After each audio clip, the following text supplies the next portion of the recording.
Spooky.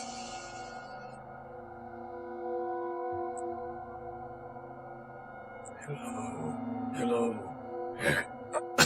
Fuck. Hello. Today, we are going to read Creepypasta. Okay? Menor.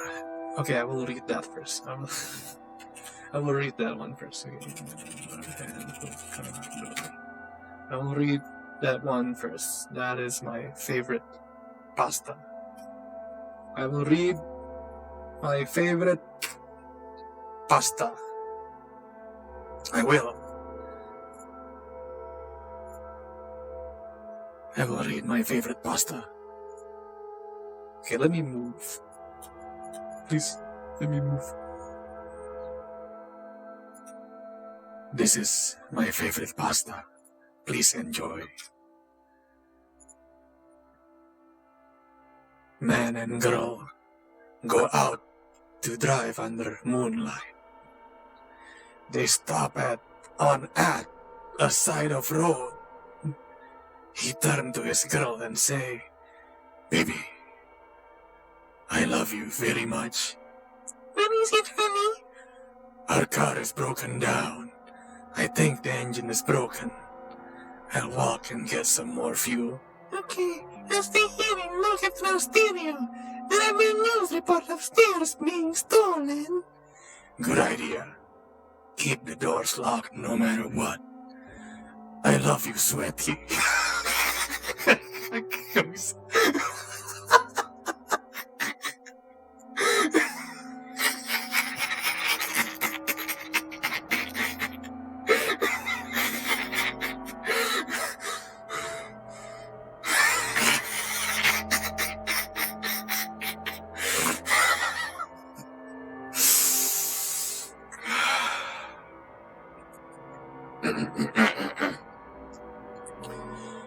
So the guy left to get fuel.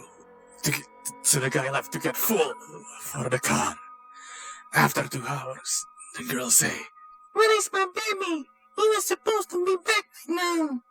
Then the girl hear a scratching sound and voice say, "Let me in." The girl doesn't do it. And then after a while she goes to sleep. The next morning she wakes up and finds her boyfriend still not there.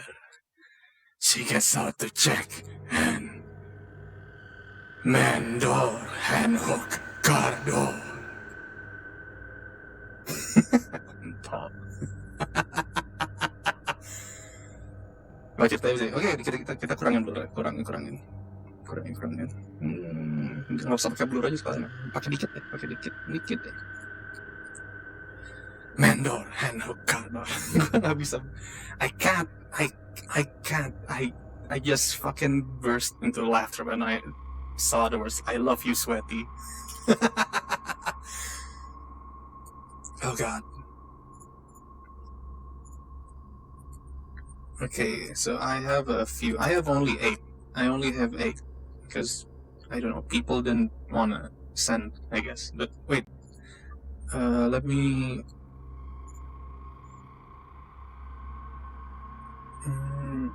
Wait. Text.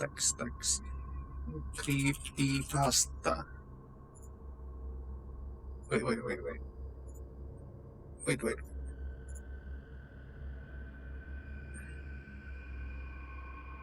Oh no! I think OBS crash. Did OBS crash? No.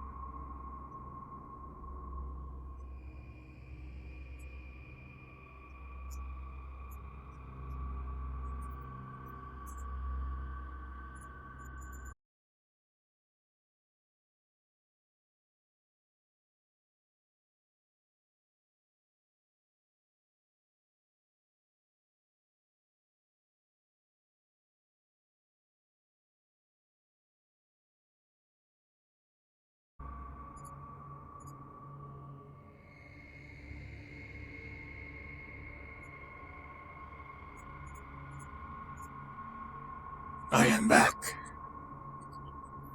I will read the next creepypasta. But let me make a text first. Let me make a creepypasta. Okay, wait. Let me. I should have done this before I stream, but let me. I'm dumb.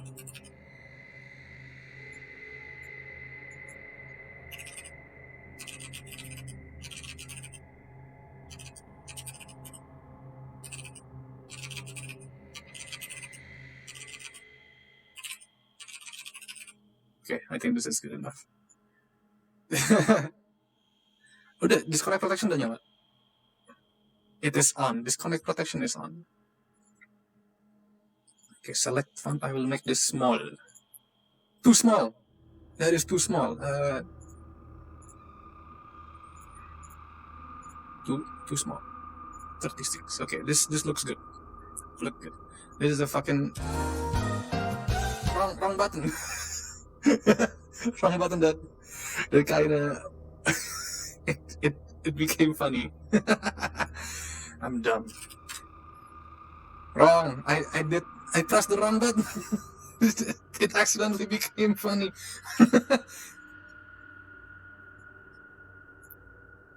Okay. I will pasta, the creepy pasta. Pasta.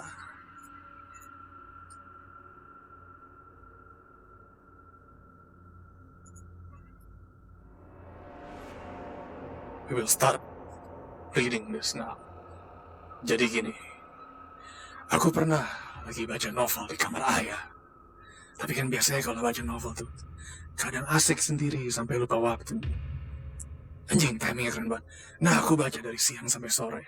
Dan di rumahku itu cuma aku seorang. Nggak ada orang lain. Tetangga sebelah juga nggak ada tuh. Terus jam 3 sore, lagi asik baca. Tiba-tiba ada suara bapak-bapak ngomong. Ada suara bapak-bapak ngomong. Dekat banget kayak di dalam ruangan. Tapi di ruangan itu cuma aku seorang dan gak ada orang lewat juga. Seketika aku tutup novelku, terus lari ke ruang depan, nyalain TV sambil meringkuk di bawah selimut. Itu siapa? Siapa ya? Gue pernah ada seperti ini juga. I have had something that happened similar to this, but it's not. This guy had he was reading his novel and suddenly he heard like an old man saying "Heh" inside his room. I have experienced something like that, but it wasn't seperti ini. It's not like this. Jadi dulu I was playing games and then suddenly there was a bright red light. Like above me. I don't know what it is. It was spooky. Okay, let's move on to the next creepypasta. This one is long. Oh, this is super long. I will have fun reading this. This is English and super long. Creepypasta.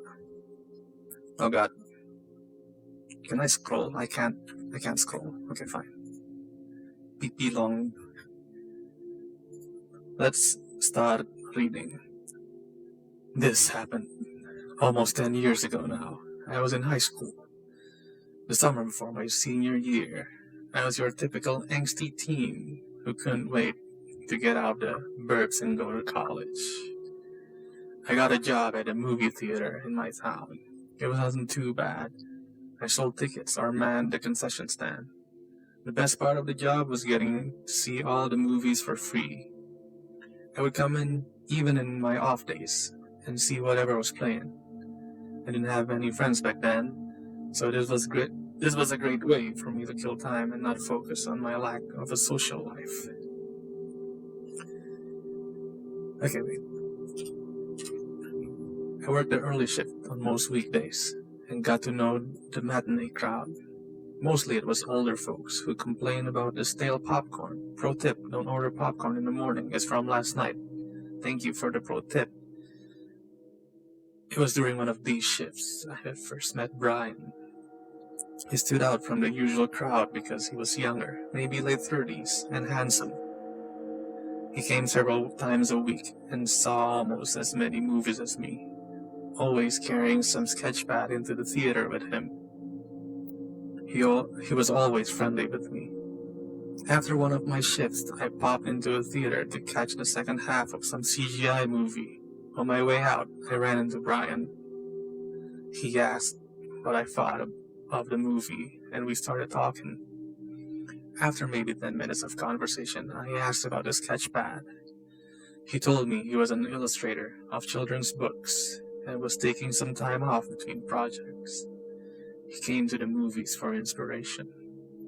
I asked to see some of his work, and he nervously showed me what he had sketched during this movie. They were hysterical. He put the cartoon characters in bizarre and dark situations. I told him I loved him, and he would show me more. Okay. From then on, Brian came in more often. Seeing him was the best part of my shift. I would tell him what movie to see and ask for specific drawings. The darker, the better. My favorite one had the rat from Ratatouille cooking his human friend and serving him to guests. That is sick. I would love to see that. I could tell he loved showing them to me. I know our friendship could sound sketchy, but what with him being an older guy and me a high school student, but I really felt like we were just two awkward people that clicked. He treated me like an adult and never did anything inappropriate. One day, towards the end of the summer, Brian came in when I was working the evening shift. We were really busy, so I didn't get to talk to him much before he went into his movie. A group of girls from my high school came up to the concession. Their leader was Michelle. Sounds like a bitch. She was the most popular, pretty, athletic, etc. girl in school. On top of that, she was really nice. Okay, not a bitch. I hated her at that time. But looking back, it was obviously just jealousy. Just jealously. I don't blame anyone for not wanting to be friends with me, given my shitty attitude. When they came to the counter, I panicked and hid. I called over my coworker and he took care of them. Later on, Brian came to see after the movie got out. He said he saw me run away from those girls. I was so embarrassed that he saw that I panicked and I made up an excuse. Those are just the mean girls at school. They tried to make my life hell. I don't really care. I just didn't want to deal with it today. I lied. Brian got a very serious look, more serious than I had ever seen before, and told me, "Don't worry. Bullies always get what's coming to them. Doesn't have to be in English, any language. Any language that I understand." Okay. Brian didn't come around over the next few days, and I was a bit relieved because of how stupid I acted the last time. One evening, I came home from work and my mom told me I received a large letter. Probably an information packet from a college. I opened it up and found a sketchbook, immediately recognizing it as the same type Brian always carries. Before I opened it, I started thinking how weird this was. How does he know where I live? If he wanted to show me his drawings, why not just do it in person like always? I flipped to the first page, which had the words "an invitation" in big, fancy font. The next page showed a young girl tied to a chair. It was Michelle. She looked terrified. All of Brian's drawings, even the most gory ones, were whimsical and cartoonish. This was photorealistic. Wait. Two dark figures in masks approached her. They pulled out knives, and I couldn't keep turning the pages. It was stomach churning. Did he think I would like this? Is this a joke? I forced myself to keep reading, looking for answers, until I reached the horrible end. After Michelle was long since dead, the two figures removed their masks and were revealed to be me and Brian. The last page just said, RSVP soon. This is really long. Oh no, this is the last paragraph. Alright. I didn't know what to do, so I did nothing. The next day, I tore up the book and threw it out in the dumpster outside the theater and went to work like nothing had happened. I waited in dread that day for Brian to come in, but he never did. The next week, I was working the ticket counter and saw him approaching it from the parking lot. I froze. Before he opened the door, he stared at me. I was petrified and felt all the blood draining from my face. After what felt like minutes, he shook his head, turned around, and walked away. I never saw him again. Nice. That was a good story. I liked it. Okay, next one. See, this is so long. I'm gonna maybe like read a short one and then a long one and a short one. Okay, short one. This one's kind of dumb. Jadi gini, kan teman-teman gue pada nginep di rumah gue. Nah ya biasalah, teman nginep, main bareng, kongko depan rumah, ngobrol, ngemil. Nah pas udah mau tidur, matiin lampu ya kan, terus tidur semua. Pas gue mau tidur, tiba-tiba kedengeran suara. Terus gue nyalain lampu. Terus gue dengerin lagi, masih ada suaranya. Terus gue cari kok nggak ada. Pas gue nengok ke atas, kecoa 4 biji nangkring di atas, terus tiba-tiba terbang 4-4-nya. Akhirnya semua bangun gara-gara dengar kaki gue. Anyway, kecoanya persis di atas atap tempat kita tidur.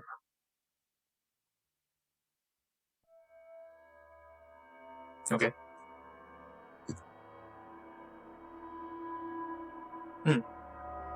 Oke.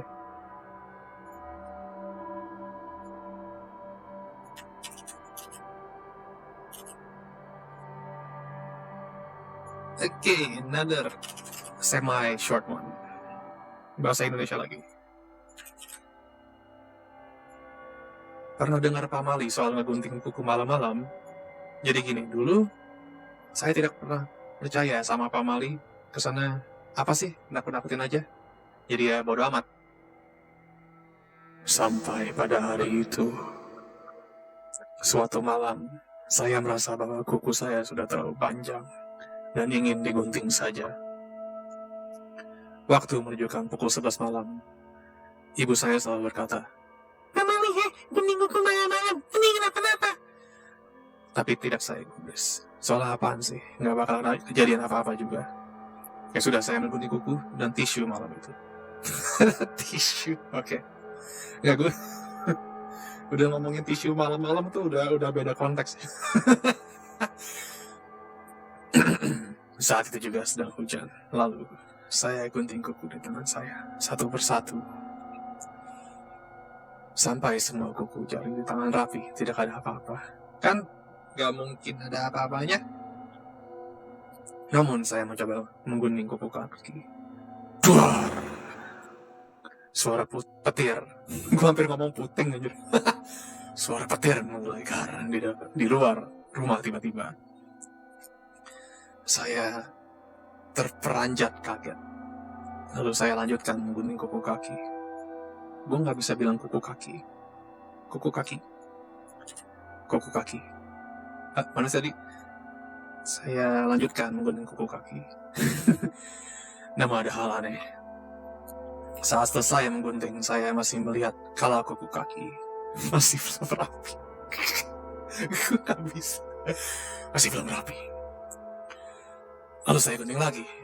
Selesai menggunting kaki yang satunya pun serupa. Saya gunting lagi. Selesai menggunting kuku kaki yang satunya, saya lihat lagi masih belum rapi. Saya gunting lagi kuku kaki saya.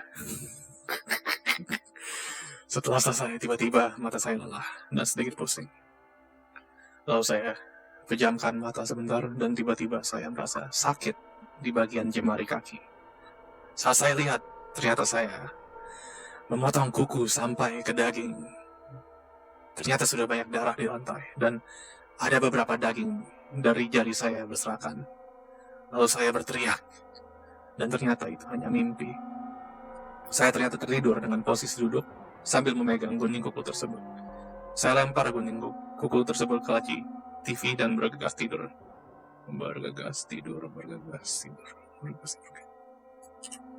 Namun selama 2 malam saya membiarkan hal tersebut berulang kali. Biasa aja sih, tapi oke.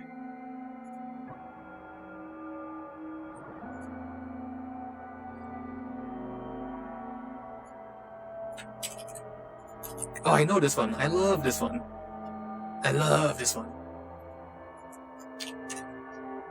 A few years ago, a mother and father decided they needed a break, so they wanted to head out for a night on the town. They called their most trusted babysitter. When the babysitter arrived, the 2 children were already fast asleep in bed. So the babysitter just got to sit around and make sure everything was okay with the children. Later that night, the babysitter got bored and went to watch TV, but she couldn't watch it downstairs because they did not have cable downstairs. The parents didn't want children watching too much garbage. So she called them and asked them if she could watch cable in the parents' room. Of course, the parents said it was okay, but the babysitter had one final request. She asked if she could cover up the angel statue outside the bedroom window with a blanket or cloth, because it made her nervous.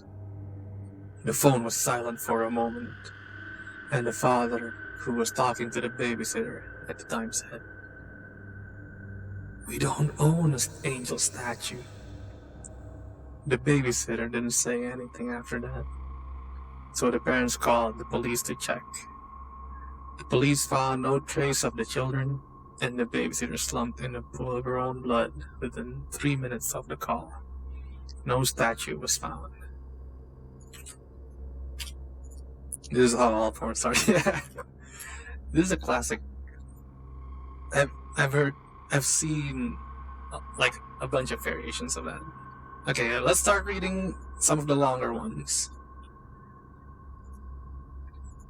If you have any, wait, let me copy the link. If you have any that you want to share, please send them over.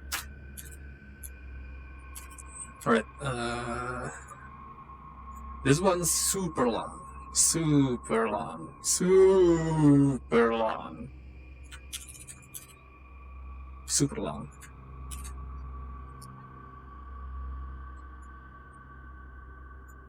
How to write a no-sleep hit. Now, let's get down to business. To defeat the Huns. Now, let's get down to business. I guess I need this to clear my conscience and clear my mind. I lied to you. I'm sorry, I think. But this is the cure, the revelation, the big attempt to clean my samskaras, as the Hindus would say. Clear your samskaras, your ballast, and you can free yourself from the eternal and painful cycle, the suffering, the punishment of rebirth. This is so edgy, dude. This is how you write a no-sleep story, or any horror story. The first step is to have an idea, a concept. Let's say a man that appears behind your reflection. You have to feel yourself into the moment. You have to stand in front of the mirror with all your intention and all of your heart. And you have to stare at that empty space behind your reflection. And you have to see him there, with a straight nose and perfectly symmetrical face, and this smooth haircut. The hair, perfect, completely without hair loss. The way only actors in Hollywood can have it, combed to the side. And you imagine him standing there. Imagine what he looks like. How close does he stand? Does he keep his distance at the beginning? But then over time he steps closer. A good horror story takes time. You cannot just churn it out in a few minutes. You have to feel it over days. You have to make the fear real, grow it, feed it, let it nourish and consume you at the same time. So you write down what you saw, make up a beginning, an amulet some strange person, I guess, some strange person gave you. Or maybe you saw him first somewhere on public transport, standing behind someone else, or you saw him in the window of that neighbor that just died a few days back. Doesn't matter at all what the beginning is, the reader will forget it. What the reader won't forget is the emotion. You need intensity. It helps if you had a neighbor that actually died a few days back. To feel real, to make it real in your head, you have to connect it to your world and your reality. The readers will feel whether you describe your imagination and when you describe Mr. Stock from across the street, whom you never actually saw except when he was working in the garden. What you need to be careful about is the split, the line between fiction and reality. Good fiction incorporates reality, but the best fiction risks blurring the line inside your own mind. Never ever let that happen. So you see the man, you imagine him well, you can perfectly imagine his features. So write them down, write him down, start writing, just let it flow. Imagine what that man would do, imagine why he stands there, whether he is just curious, or whether he wants contact, or whether he's one of those filled with rage and hate, decades old, that just don't stop burning. Imagine him, feel his hate, make it real inside your head. Feel yourself into that man, standing there behind your own, slightly shivering mirror image. This feels like I'm getting hypnotized. I don't know. Do you feel the hair on your arm stand up? Good. I don't. I'm sorry, but I don't get scared by horror stories or horror. I can't play horror video games, but this thing, I enjoy it. I love it. Okay, let's continue. That is how a good story starts. Not with an idea, but with a feeling. A feeling that goes deep inside you. A feeling that grows inside you, stronger and stronger, and even more intense. When you are writing your story, this feeling should grow. Don't try to write yourself empty. Don't try to cure yourself off your thoughts and ideas and imaginations and that man that, if you've done right, really sometimes seem to see. Mr. Stock died. You saw the man there, and he then appeared in your mirror. Remember, it's all just fiction. Don't cross the borderline. Don't let your mind wander. What will be consistent? Wait, let me delete. The man would appear in more places. He appears in the reflection of your window, and the bus window, and the office window, and the screen of your office computer. And when you pull your mobile out of your pocket, mobile? What the fuck? What years? And you pull your mobile out of your pocket, in that short moment before you push the unlock button, and while the screen is black, he's there too. Smiling, maybe, or just staring. Can you feel him? See him? Is that how he would act? Or maybe he just appears in the mirror. Maybe even just that one mirror. The mirror was there when you moved in, and you never bothered to take it off. Actually, you never even really cleaned it. It always stays clear, right? That's what the mirror is like. Again, don't forget, it's all just fiction. Don't let it invade your mind. Reality is just in your minds. Minds are weak. Perception is weak because it comes from the outside, because imagination is strong. You can still see him, right? Just for this moment. When you don't even bother to go to the mirror, you close your eyes and mentally walk through your apartment, through the corridor, and closer towards that mirror. And the moment you see your own mirror image clearly, fuck, I need to drink. I'm too lazy to get a drink. The moment you're close enough, even in your imagination, he is there. Good. Just don't believe it. Please don't believe it. You are still writing. Time has passed. Your imagination has become more vivid. Maybe you saw him in your dreams. That sometimes happens to me. And those are the nights when I wake up sweating and screaming. And it's just 2 nights ago my neighbor actually came down and hammered against the door because he heard my screaming for some man to go away and leave me alone. It must have been my dream. How wonderful. How real he must have become. That is how you write a good story. When you are even able to imagine his eau de toilette, a musky smell with a hint of clove.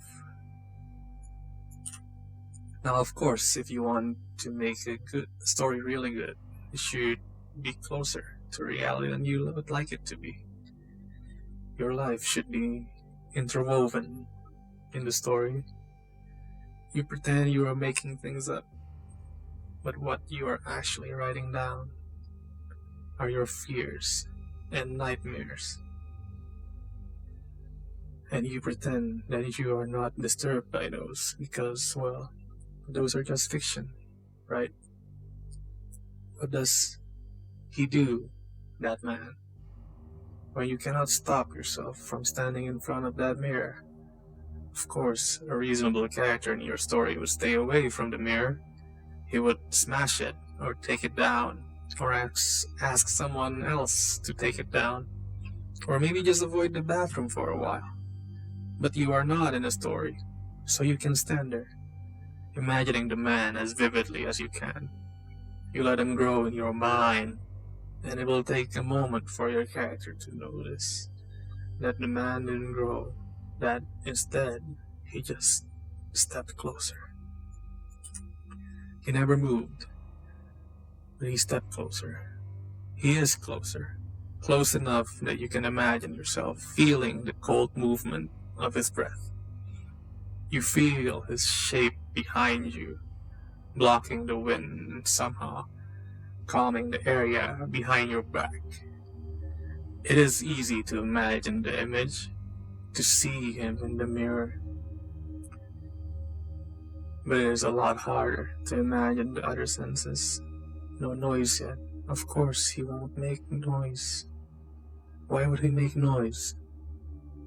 But he is there, heavy and cold, behind you.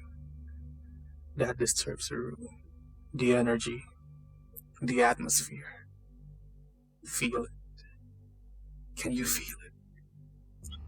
These razor textures reach my personal first. Can you feel it? Can you feel it, Mr. Creeps? Can you? Okay. Can you feel it? I've tried it so many times, but it doesn't always work. It just doesn't always work because, quite simply, they don't always feel real. And if you can't feel them as real, your story won't feel real. So no matter how unpleasant it is, or how long you have to stand there, stare at that image and let him come closer and feel his cold and heaviness and wonder whether his arm is moving or still just at his side. For me, his arm is moving. Each time I go to the mirror, his arm moves, slightly a bit further. He could already have touched me, but he didn't want to. He just doesn't want to touch me in the first place. He wants to feel my neck. His hand then moves slowly Every time, the longer I stand, the further it moves up towards my neck. And that is what happens to my protagonist, who is also the narrator, who is also me, because my reality is interwoven with him, and thus the protagonist is also the author. And if I'm honest, that confuses me. But it makes my story better. It makes the story more real. It allows the reader to feel that I myself don't want to admit the fear. Nobody wants to admit that they are scared. Just like when people walk down dark roads, particularly men, they might pretend to walk slow or be calm or take their time, but actually they are terrified, and every noise, especially the ones that come through their headphones, the headphones that produce no music because the phone is empty, especially those noises that come through the dead headphones, those are terrifying. I have no idea what you mean, my dude. And the same way you, as the author, have to pretend to yourself that you know it's all not real, and that you don't believe it, but at the same time, you know that you believe it, and that you have to believe it, because the story would not feel real enough. Okay, I think you got that. Feel the fear and do it anyway, right? Just like when you walk on the street and you see that group of shady guys standing there, but don't cross the street because you don't want to admit to them, and even less to yourself, that you are terrified. And usually it goes right, that they are not as shady as you thought, but sometimes it goes wrong. Before you sit down to write, I recommend to take a good sleep. Deep sip of a glass of gin and tonic. Deep sip of a glass. Gin and tonic works for me. I can't fucking read, dude. But maybe you're more of a beer type. Or Coke and whiskey is not a smooth mix. Tea is too calm. You need alcohol to relax you. It should allow you to exit that strange wounded world that is your own, into the one that is just fantasy, but actually, on some level, connected to your own. And if you are like me, you might find yourself standing in front of that mirror again. It's funny, because you know it's not real, and that if that man was real, you would not be stupid enough to stand in front of that mirror, and certainly not for so long. How long is this? Oh fuck, this is so long. There's still maybe like 10 paragraphs.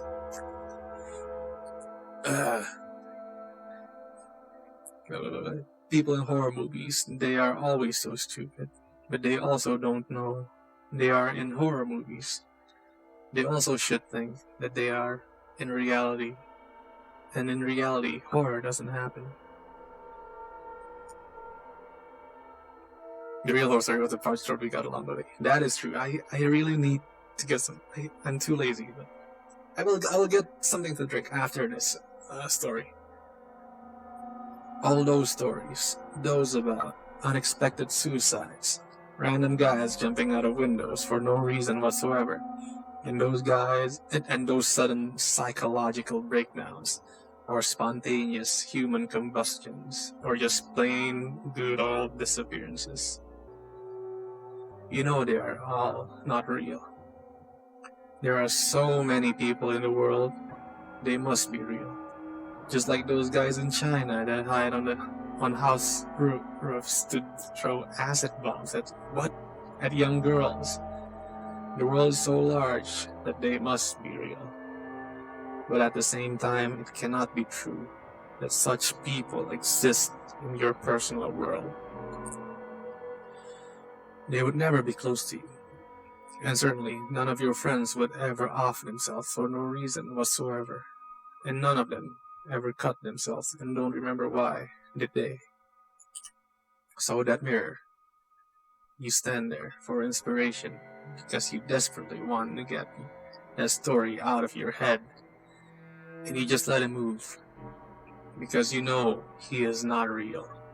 You are absolutely sure that this all just started with your imagination, and that if it started there, he really also is just that, imagination.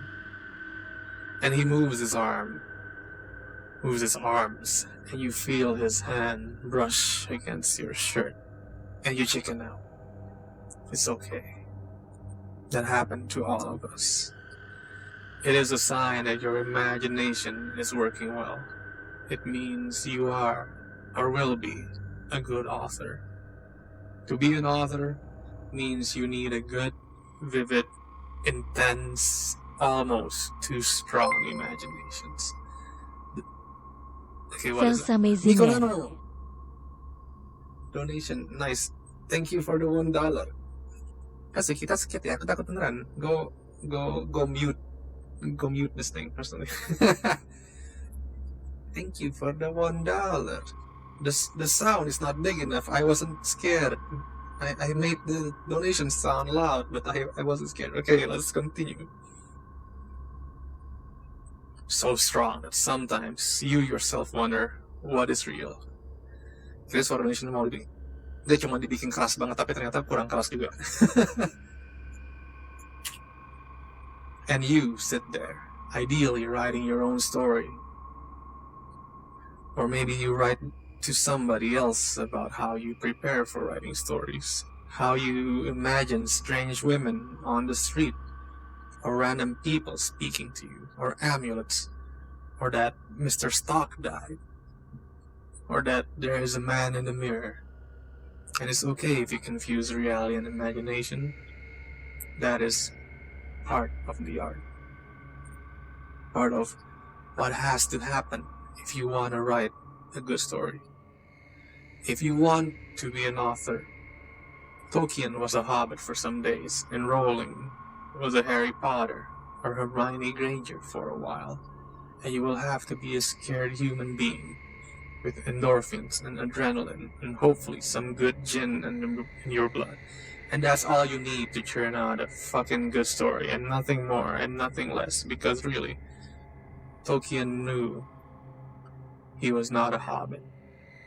And Rowling knew there was no Voldemort, even if she had nightmares about him. And really, you know that while you are sitting at your laptop, there is nothing moving inside that mirror, or out of that mirror in the other room. But you imagine it. That's your task. You imagine it, because that's what will happen to your protagonist. And you haven't decided yet whether he will die or live, or whether you leave it open for the reader to decide or judge. And there is another lesson I learned. It's that you just can't let yourself be distracted while writing. While you are at it, when you are writing, you should not allow yourself to be distracted. If you do it well, and your room is dark, and the room next door is dark too, but there's some sort of light, whether it be the router or alarm clock or the street light, something that makes sure shadows are still moving through the apartment, then you will feel the fear. You will not imagine it, you will feel it in your bones and running down your spine, and in the intensity of your every moment. Your breath is flat, fast. That's okay. It's part of the act. It's part of the show. It's part of what will make your story good. Don't turn around when you feel that fear. You don't want to turn and find that there is no man behind you, because then your fear is gone, and all that work is for nothing, and you can't write anymore. And of course, you don't want to turn around to see that he is really there. But of course, he is not there, even when you feel the cold, because the cold is just in your imagination, and there definitely is no noise, no soft tapping, no shallow or slow breath. even accept your own shallow and fast breath.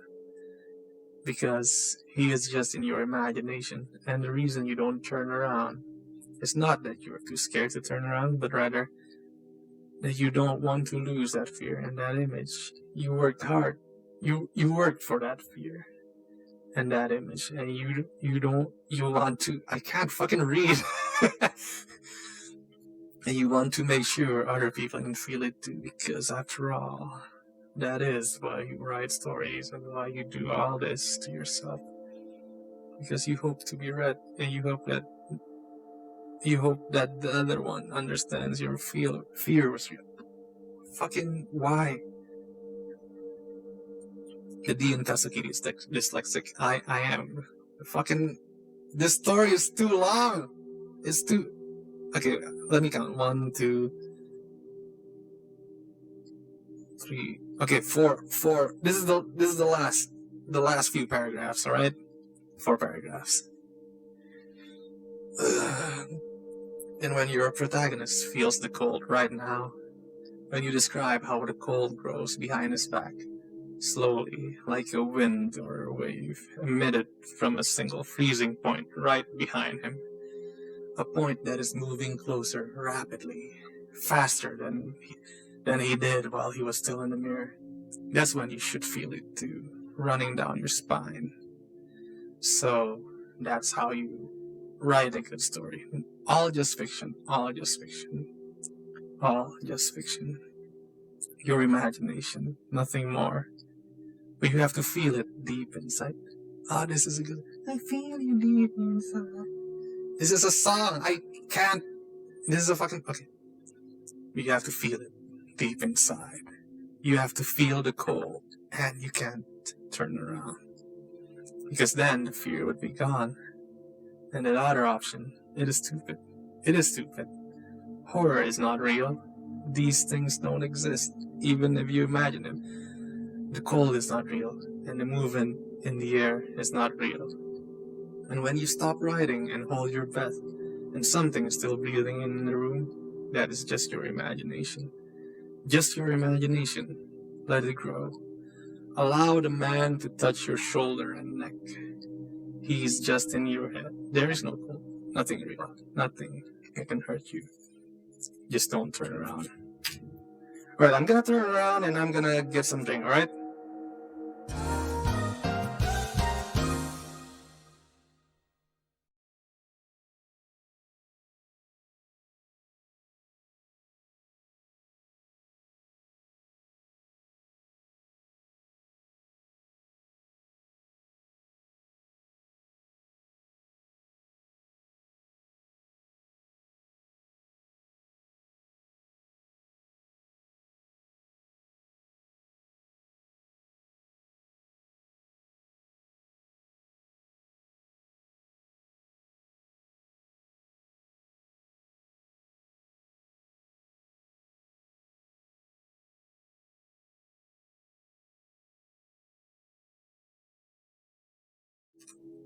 I am back.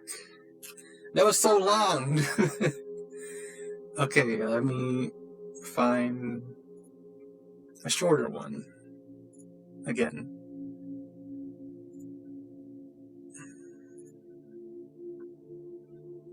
Oh god. Where are the short ones? Okay, I found one.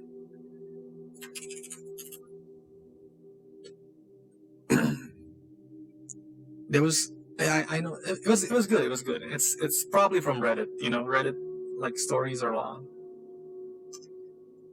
It's definitely for reading, not for like. I mean, for reading inside your head, not for reading verbally.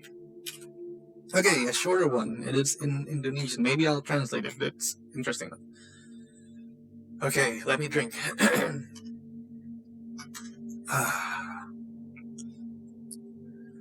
Waktu itu sudah pukul 22.30. Waktu itu sudah pukul jam 11.30 malam. Dan aku belum tidur karena sedang mengerjakan PR. Ayah dan ibuku. Itu maksudnya titik ya? Sedang mengerjakan PR, titik. Ayah dan ibuku sedang pergi untuk acara keluarga. Dan orang-orang sebelah rumahku sangat ramah. Titik. Singkat cerita, saat aku sedang mengerjakan PR, tiba-tiba pintu rumahku diketuk oleh seseorang. Karena aku agak takut. Jadi pertanyaan dulu sebelum membuka pintu. Siapa? Lalu ia menjawab, orang sebelah. Jadi aku merasa lega karena ternyata itu orang sebelah atau tetangga. Jadi aku bukakan pintu dan tiba-tiba saat aku lihat dia, dan ternyata itu hanyalah orang yang memiliki badan hanya sebelah dengan muka yang terlihat otak dan bagian perut. Ini kayak grammarnya bikin gue memiliki badan hanya sebelah dengan muka yang terlihat koma, otak dan bagian perutnya yang hanya setengah, hingga aku pingsan di depan pintu dan terbangun besok pagi saat orang tua aku pulang. Oke. Nice.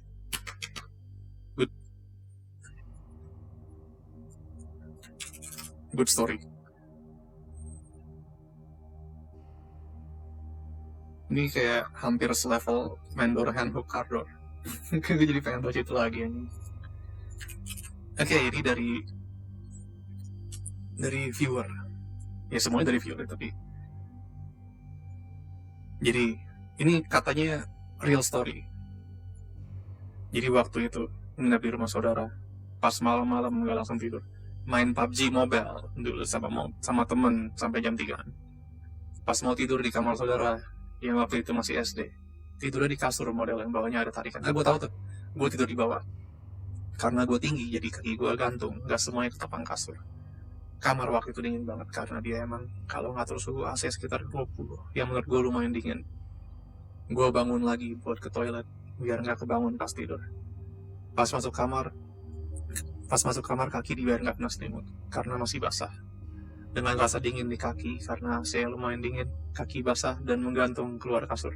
Tiba-tiba gue ngerasa ada yang garuk kaki gue agak kasar, dan ngerasa ada sedikit kontak kulit di kaki gue. Kerasa banget itu tangan, karena dengan kaki gue basah, entah kenapa jadi lebih berasa. Refleks langsung narik kaki dan melek melihat sekitar. Karena di kamar lampu tidur nyala, dan gue nggak ngeliat ada apa-apa, akhirnya gue tidur dengan posisi meringkuk di dalam selimut. Begitu. Kenapa tengah malam nyalain AC di bawah? Gue tidur selalu pakai AC paling dingin. Jadi buat gue itu wajar sih tadi. Oke, ada lagi nih. Gue yang pendek-pendek banyak ya. Siang bolong pas kelas istirahat kan, pasti anak-anak semuanya keluar. Temen gue inisial T decide untuk stay bentar di kelas buat main HP. Dia ngeliat ada temennya cewek inisial A. Inisial D mana? Inisial A duduk di pojokan. As a friend dia nanya dong ke A, "Woi, apa pergi jajan?" A diam aja. T ngira dia pakai headset. Posisinya A di pojokan dan rambutnya keriting dan lagi nunduk.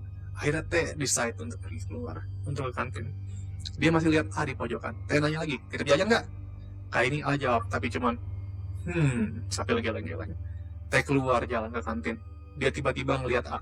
T bingung langsung nanya, "Loh, kamu bukan dari kelas?" "Lah, dari tadi aku keluar sama anak-anak." Nice. Ini gini sih, kayak gue akan merevisi cerita ini ya. Kali ini A jawab, tapi cuman sambil geleng-geleng.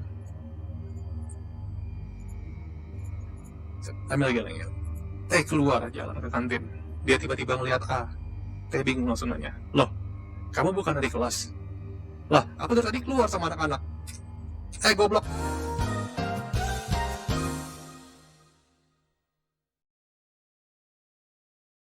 Gue salah pencet key kontol. Goblok. Itu ceritanya lucu aja. Ceritanya lucu aja. I fucking enjoy horror. Gue nggak takut jir baca gini. Gue takut. Oke, main game horror gue takut. Tapi baca horror, nonton horror atau apa gitu, gue nggak takut, men. Gue enjoy banget. Oke, ini next ini. Salah pencet. Berawal dari anak yang ditinggal dengan keluarganya pergi. Namaku Elina. Waktu itu aku sendirian di rumah. karena ibu dan ayahku pergi ke acara keluarga. Karena aku anak tunggal, aku tinggal sendirian di rumah. Saat itu malam pukul 20, jam 8 malam. Aku sedang main handphone di kamar. Waktu terus berjalan hingga tiba-tiba mati lampu. Saat pukul 20.45, aku tidak berani keluar mengambil lilin. Akhirnya aku hanya berdiam di kamar sambil main handphone yang baterainya tinggal 15% dalam keadaan gelap. Dan tiba-tiba terdengar suara ketukan dari luar jendela kamarku. Aku mendekati jendelaku dan melihat. Anehnya, tidak ada apa-apa di situ. Aku berpikir, tidak mungkin kaca jendelaku bisa tertutup sendiri. Ya sudahlah, kataku. Aku terus kembali ke kasur dan mulai kembali mau memainkan handphone. Tak berapa lama tiba-tiba handphoneku mati. Aku sangat takut karena sendirian di rumah. Karena sendirian di rumah dalam keadaan mati lampu dan tidak ada pencahayaan sedikit pun. Aku takut untuk keluar kamar untuk mengambil lilin dan aku hanya diam di bawah selimut. Dan tiba-tiba terdengar lagi suara langkah kaki di luar pintu kamarku. Ketika aku membuka selimutku dan melihat arah pintu kamar, dan tiba-tiba ada yang membuka pintu kamarku dan aku melihat sesosok wanita berbaju putih bermuka hancur dan aku langsung tak sadarkan diri. Ketika bangun, aku sudah di atas kasur dengan keadaan baru tersadar.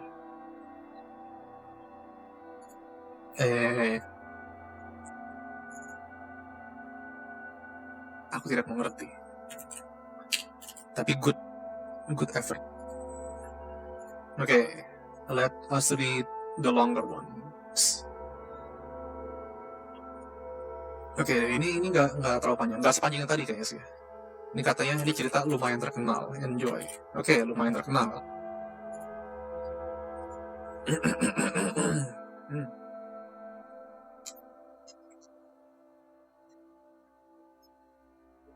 Minum banyak dulu. Kalau kalian enjoy streaming atau enjoy ya apapun ini yang sekarang kita lagi lakuin, please bantu dengan cara share streamnya di Twitter atau Facebook atau apapun. Facebook sih, gue tuh nggak punya account di Facebook, jadi gue nge-rely on orang lain yang share di Facebook. Tapi kita lanjut.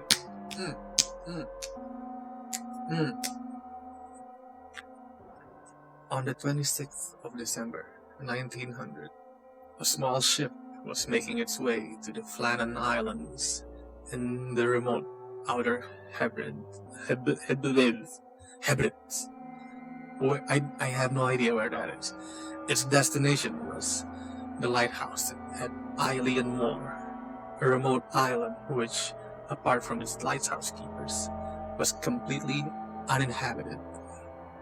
Although uninhabited, the island has always sparked people's interest. It is named after Saint Flannan, a 6th century Irish bishop who later became saint. He built a chapel on the island, and for centuries shepherds used to bring over sheep to the island to graze. It would never stay the night, fearful of the spirits believed to haunt their remote spot.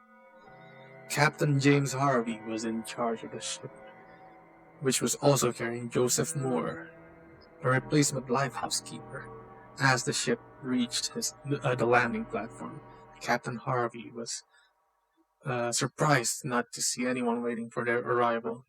He blew his horn and sent up a warning flare to attract attention. There was no response. Joseph Moore then rowed ashore and sent up a steep set of stairs that led up to the lighthouse. According to reports from Moore himself, the replacement lighthouse keeper suffered an overwhelming sense of foreboding on his long walk up to the top of the cliff. Once at the lighthouse, Moore noticed something was immediately wrong. The door to the lighthouse was unlocked, and in the entrance hall, two of the 3 oilskin coats were missing. Moore continued on to the kitchen area where he found half-eaten food and an overturned chair, almost as if someone had jumped from their seat in a hurry. To add to this peculiar scene, the kitchen clock had also stopped. Moore continued to search the rest of the lighthouse, but found no sign of the lighthouse keepers. He ran back to the ship to inform Captain Harvey, who subsequently ordered a search of the islands for the missing men. No one was found. Harvey quickly sent back a telegram to the mainland, which in turn was forwarded to the Northern Lighthouse Board headquarters in Edinburgh. The telegraph read, "A dreadful accident has happened at Flannan's. The 3 keepers, Ducat, Marshall, and the Occasional, have disappeared from the island. On our arrival there this afternoon, no sign of life was to be seen on the island. Fire a rocket, but as no response was made, managed to land Moore, who went up the station but found no keepers there.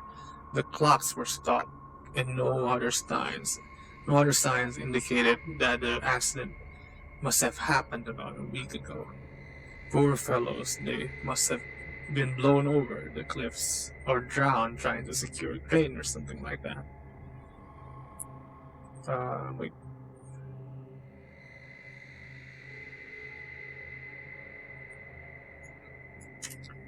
Night coming on, we could not wait to make something as to their fate.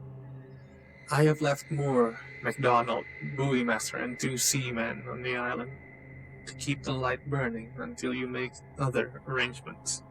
Will not return to Oban until I hear from you. I have repeated this wire to Moorhead in case you are not at home. I will remain at the telegraph office tonight until it closes, if you wish to wire me. A few days later, Robert Moorhead, the board supernatant? What the fuck? Supernatant, who both recruited and knew all 3 men personally, departed for the island to investigate the disappearances. His investigations of the lighthouse. Seaman, not seaman. Seaman. His investigations of lighthouse found nothing over and above what Moore had already reported. That is, except for the lighthouse's log. Moorhead immediately noticed that the last few days of entries were unusual. On the 12th December, Thomas Marshall, the 2nd assistant, wrote of severe winds like the likes of which I have never seen before in 20 years. He also noticed that James Ducat, the principal keeper, had been very quiet, and that the 3rd assistant, William MacArthur, had been crying. What is strange about the final remark was William MacArthur was a seasoned mariner and was known on the Scottish mainland as a tough brawler. Why would he be crying about a storm? Log entries on the 13th December stated that the storm was still raging and that all 3 men had been praying. But why would 3 experienced lighthouse keepers, safely situated on a brand new lighthouse that was 150 feet above sea level, be praying for a storm to stop? They should have been perfectly safe. Even more peculiar is that there were no reported storms in the area on the 12th, 13th, and 14th of December. In fact, the weather was calm, and storms that were to batter the island didn't hit until December 17th. The final log entry was made on the 15th of December. It simply read, "Storm ended, sea calm, God is over all." What was meant by God is over all? After reading the logs, Moorhead's attention turned to the remaining oilskin coat that had been left in the entrance hall. Why, in the bitter cold winter, had one of the lighthouse keepers ventured out without his coat? Furthermore, why had all 3 lighthouse staff left their posts at the same time when rules and regulations strictly prohibited it? More clues were found down by the landing platform. Here, we had noticed ropes strewn all over the rocks. Ropes which were usually held in a brown crate 70 feet above the platform on a supply crane. Perhaps the crate has been dislodged and knocked down, and the lighthouse keepers were attempting to retrieve them when an unexpected wave came and washed them out to sea. This was the first and most likely theory, and as such, Muirhead included it in his official report to the Northern Lighthouse Board. Good story. But this explanation left some people in the Northern Lighthouse Board unconvinced. For one, why had none of the bodies been washed ashore? Why had one of the men left the lighthouse without taking his coat, especially since this was December in the Outer Hebrides? Why had the 3 experienced lighthouse keepers been taken unaware by a wave? Although these were all good questions, the most pertinent and persistent question was around the weather conditions at the time. The seas should have been calm. They were sure of this, as the lighthouse could be seen from the nearby Isle of Lewis, and any bad weather could have obscured it from view. Over the following decades, subsequent lighthouse keepers at Eilean Moor have reported strange voices in the wind, calling out the names of 3 dead men. Theories about their disappearances have ranged from foreign invaders capturing the men all the way through the alien abductions. Whatever the reason for the disappearance, something or someone snatched those 3 men from the rock of Eilean Moor on that winter's day over 100 years ago. Good story. I like it. Okay. Waiting for the final story is a true story known as the True Unresolved Mystery. It was probably got into an accident or something, and their bodies got stuck underwater or something. Probably. Okay, let me find.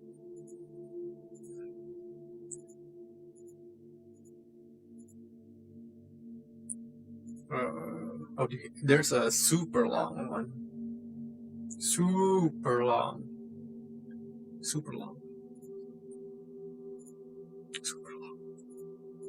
Okay, I guess we'll read that one. Okay, this one is called Burger Entry. So this is super long. Super duper long. I have no idea what this is. It's on a wiki even, so it is super long, dude. Super long. Okay, let me just copy this and hopefully it fits the thing. This is a creepypasta. Originally from burger.com, all credit goes to Jonathan Wojcik. I don't know how to pronounce that name, but fuck. There are some pictures and logos, so I will. Entry 1. I don't know if any of this is going to get through to anyone. If it does, it's probably because they wanted to. They wanted it to. In which case, I'm really sorry. Maybe they just don't even care. Maybe it doesn't matter, because there's nothing we can do. Okay, wait. If you're anything like me, you've seen some kind of weird new shit around town. And more importantly, you've realized it and you've remembered it while everyone else goes about their day in ignorant bliss. I don't know how far it goes, but so far, Nobody has shown any capacity to register what I'm saying.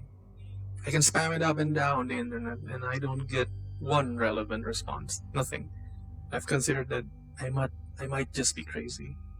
Even crazy people can get some sort of reaction.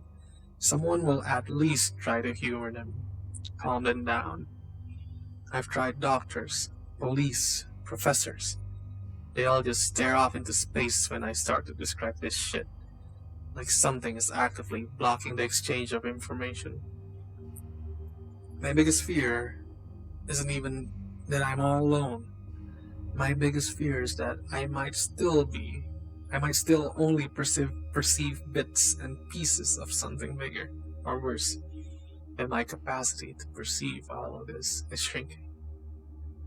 I can write it down, I can record every last detail, but it's not going to matter if I become like everyone else. I could wake up tomorrow and look at my journal entries and only see a pile of mysterious cake recipes. Who the hell knows? The first thing I ever saw was one of the fuck, I can't read. The first thing I ever saw was one of the pickup windows. It was just like any other you might see at a fast food place. Okay, wait. Fast food place, but it was right on the side of my own goddamn house. Nothing amiss indoors, but outside, half the block was lined up on my front lawn. What? Reading over a glowing menu full of scribbly-looking gibberish and receiving their meals, if you want to call it that. Almost instantaneously, they all acted like it was their usual mundane lunch shop, even while the mail lady sucked some rancid-looking glob out of a plastic pouch, congealed blood dripping down her chin. She told me it was the best she'd ever had. All my questions were met with those blank stares and stupid smiles. I couldn't tell who or what was actually handing out the food or where it was coming from. I could only see blackness. At least that's how I remember it. Maybe I saw something else, but it's gone now. God, and it was only just the beginning. All the restaurants in town, the real ones anyway, are typically deserted. Employees will show up to some of them, but they don't even realize that no customers are stopping in. Some of them even host new windows, parasitically siphoning off all their business. The things seem to multiply constantly. I've seen them indoors, outdoors, on houses, on trucks, even one on a tree.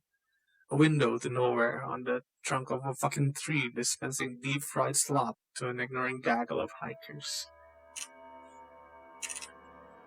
Near as I can tell, all of the products are meat, or some vague semblance thereof. I can't fucking read. Okay.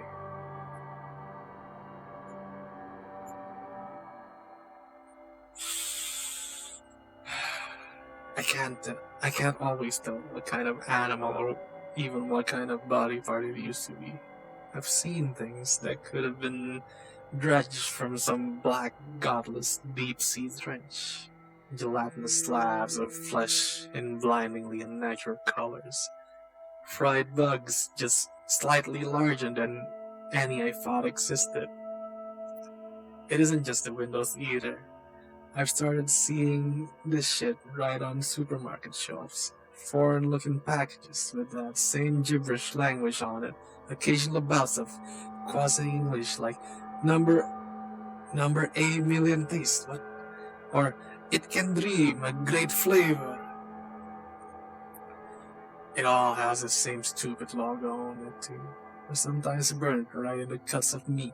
A bug-eyed cartoon hamburger in a little chef's hat. Sometimes it's winking, sometimes it isn't. Sometimes it only is after I've looked away. What the fuck? There's even people sucking down on the shit on live television. The talking heads come back from commercial looking blood and grease off their hands. The weather lady shows up looking like an extra from a slasher movie, red stains increasingly thick on a blouse. I don't think she's changed in weeks. Nobody else cares. Nobody thinks that anything is odd or new or different. Nobody but me. My appetite for meat is thoroughly dead, to say the least. I don't think I could ever trust it again, but I've noticed non-meat products are growing steadily rare. Fruits and vegetables are sitting out longer between restocks. A lot of things are just getting phased out to make room for all the new items. I shouldn't have to say this, if you could already read and comprehend this word, but for the love of God, don't eat it. Don't taste it. Don't touch it. Try not to even smell it. The more people eat, the less they act like themselves. The funnier they talk.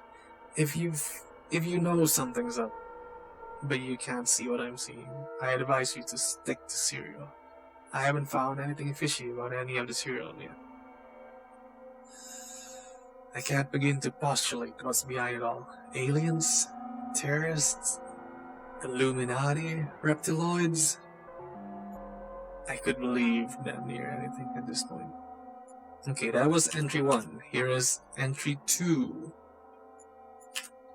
The ads are everywhere. Flyers, neon signs.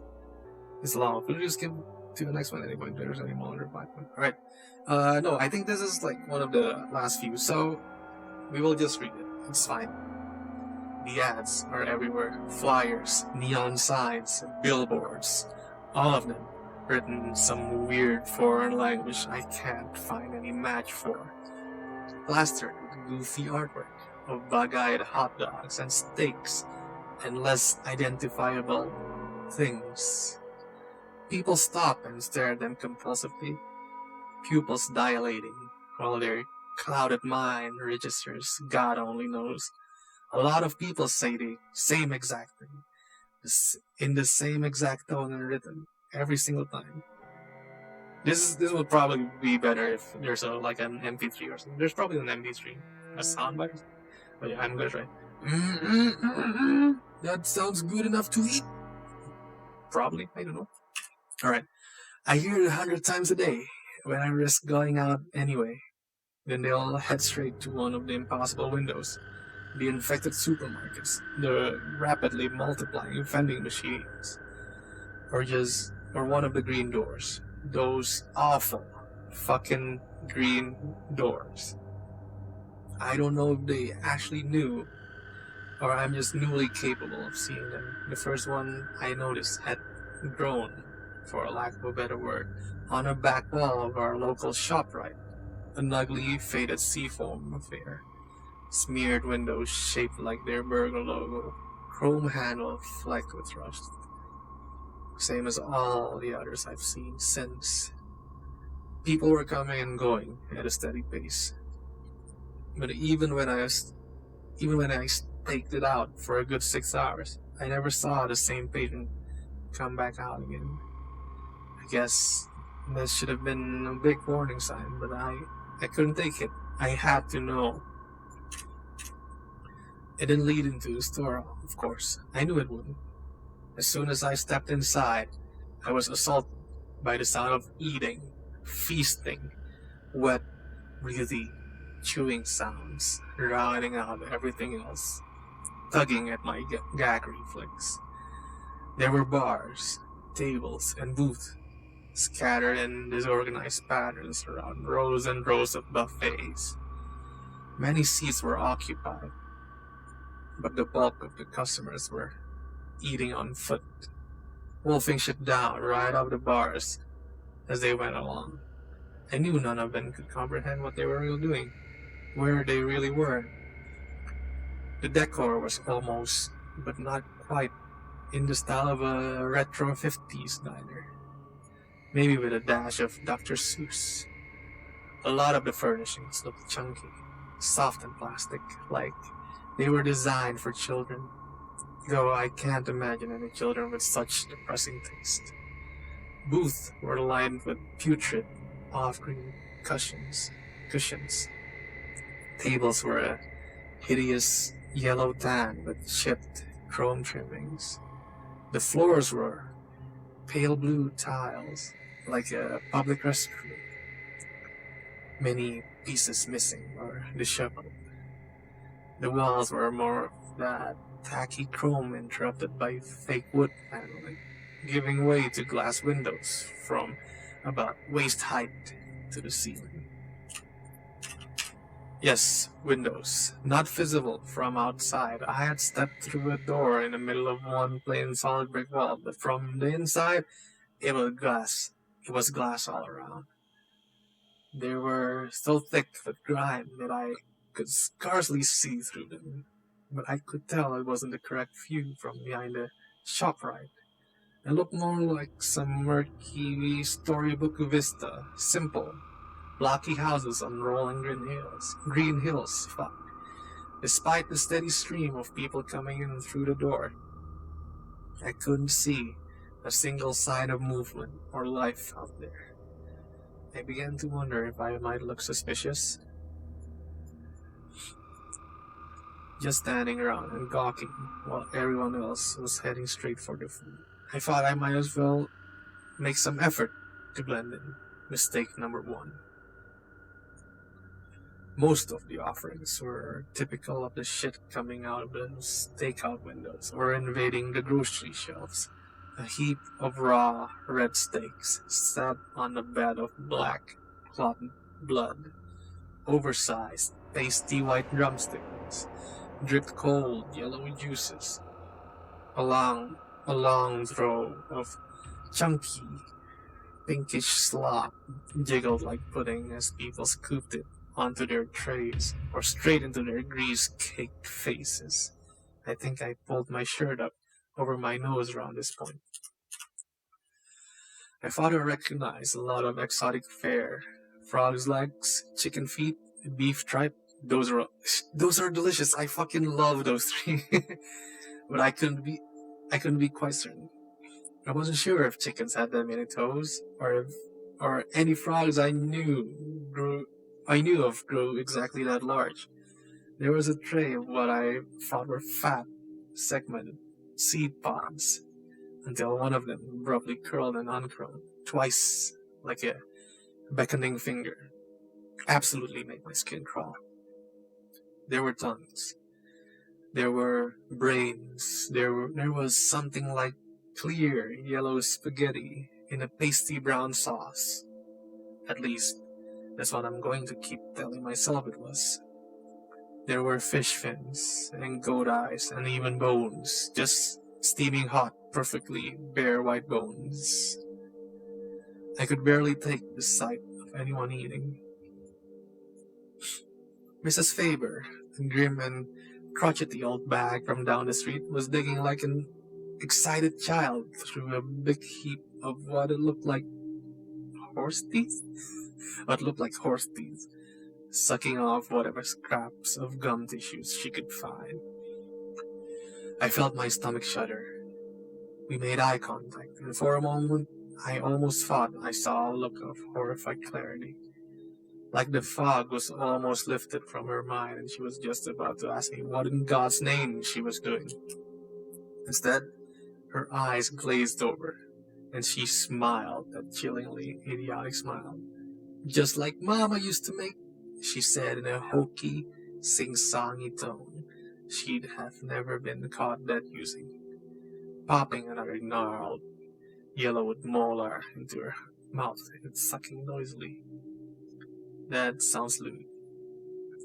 Okay, wait. Right.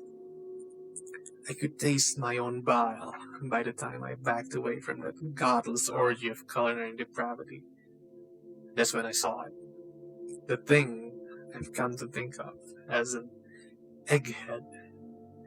It was wobbling around the bars, arms flailing blindly, a chalk-white, naked, sexless human figure, dominated by a featureless beach ball size of a head, a stick figure made flesh. The alien invasion theory was already sounding better and better. The thing was working its way down on one aisle at a time. and didn't look at first like it had any particular goal in mind. It occasionally clutched at someone's hair or clothing, almost as though desperately for attention or even in need of help. But nobody so much as blinked in this direction.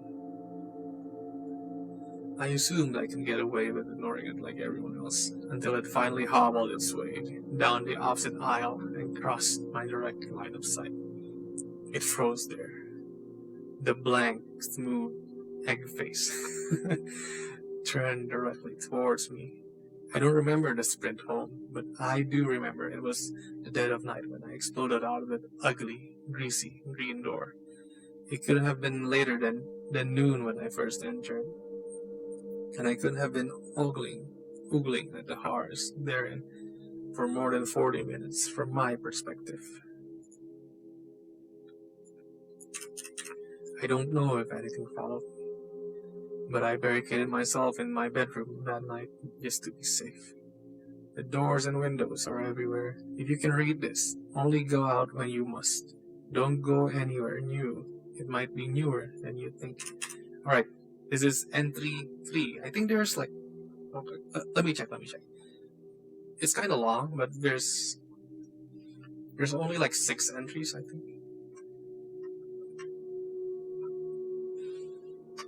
Yeah, there's only 6, but there's like entry 5 is kind of long. It's okay. I don't mind reading. This is a good story.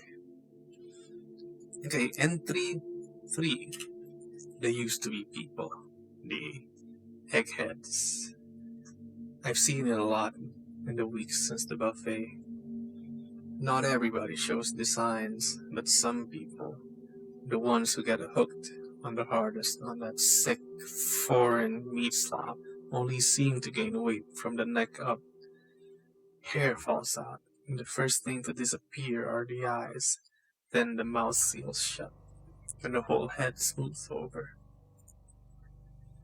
They start to wander aimlessly, invisible to everyone else, forgotten by friends and loved ones. They do nothing but mumble, groping their arms around, like they're hunting for their lost eyes.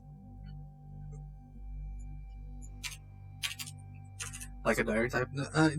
Yeah, sorta, I guess.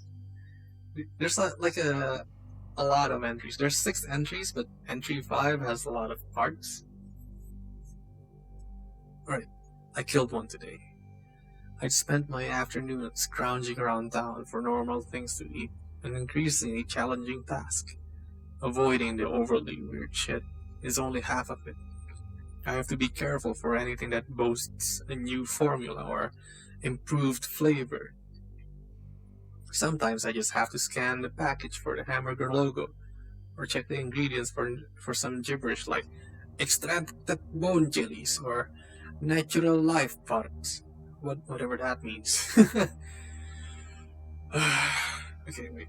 I have to fix my posture. This is... Y'all better strap in. This is a long read. Right. Some of the untainted stuff is skipping the shelves and going straight to dumpsters, which I'd been digging through when the egghead got the jump on me, cornering me in a one-way alley between a Safeway and a Walgreens. Its head was bigger than most, an impossibly bloated globe that almost brushed the walls on both sides. I don't know how its feeble, chalky body could have held it up.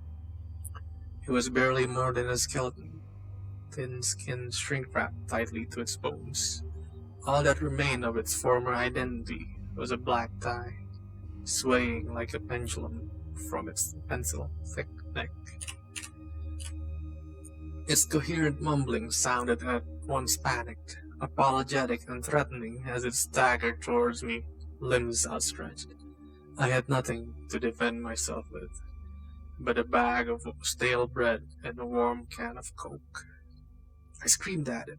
I told it I didn't know what it wanted, and there wasn't anything that I could do. But it just kept coming, mumbling. The moment my back hit the wall behind me, I snapped. I grabbed the nearest garbage can lid and swung with all my strength, slamming it straight into that fat, bulbous head like a battle axe. It felt like striking a huge, taut basketball. The mumbling grew more frantic, more confused as the thing stumbled backward, gravity tugging at its awkward cranium, arms rolling cartoonishly as it fought to regain its center of balance. It was like some bent slapstick routine, like somebody struggling not to drop a wedding cake. I charged, screaming like a banshee as I struck again, and the thing finally toppled slowly, like it was filled with air. As it hit the ground, that massive noggin exploded like a swollen tick, with a wet splash. Pinkish gore and hunks of rubbery white flesh gushed up the alley and into the street. That is gross. For one terrifying moment, I wondered how the scene would look to the rest of the world if they'd just see some random senseless act of murder against a completely normal, innocent human being. The people already nonchalantly stepping over the scattered piles of gore would have eased my mind if it weren't for what happened next. One of those piles started moving. Something about the size of a baby was squirming out of the pulverized sludge. A fat, slightly oblong shape, with a lot of thin, wriggling appendages underneath, still too thick with gore for me to make out any details. It was still between me and freedom, and I could only watch in a confused stupor, as it unfurled a pair of big, transparent fins and abruptly took flight. What the fuck? Buzzing off into the afternoon sky like a blowed up, fleshy bumblebee. It thankfully never seemed to notice or care about me. Funny how I settled on eggheads. I just thought they looked like eggs. I didn't know they literally were. A woman stopped dead at a crosswalk to smile and wave at the thing as it disappeared into the skyline. Then continued on her way, only a momentary look of puzzlement. That, what am I doing? Look followed by the, well, whatever, one I've grown so accustomed to over the past several weeks. When I got home, I started reading up on diseases, parasites, bugs, puzzle pieces dropping into place. There's a kind of wasp that lays its eggs in a live caterpillar. When the larvae hatch, they modify the host's entire metabolism to suit their needs. The caterpillar eats more and grows bigger, all to provide the developing wasps with more sustenance. This kind of shit is everywhere in nature. There are microbes that make mice suicidally attracted to cats. There are flies that grows inside the heads of ants who keep on moving even after their brains are eaten. It all makes so much sense. Maybe they're from space. Maybe they're from hell.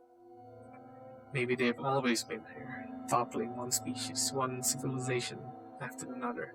Who knows? They feed us so we can feed them. So they have a nice warm body to keep them safe and nourished until they don't need us anymore.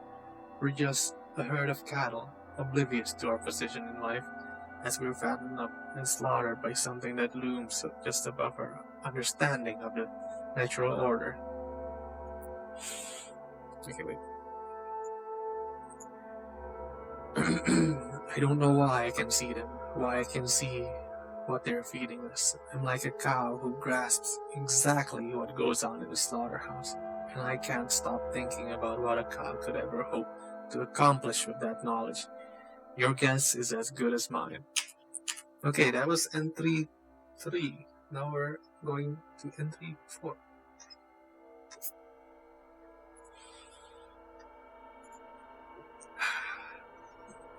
Okay, let me take a short break. Just to stretch. Stretch.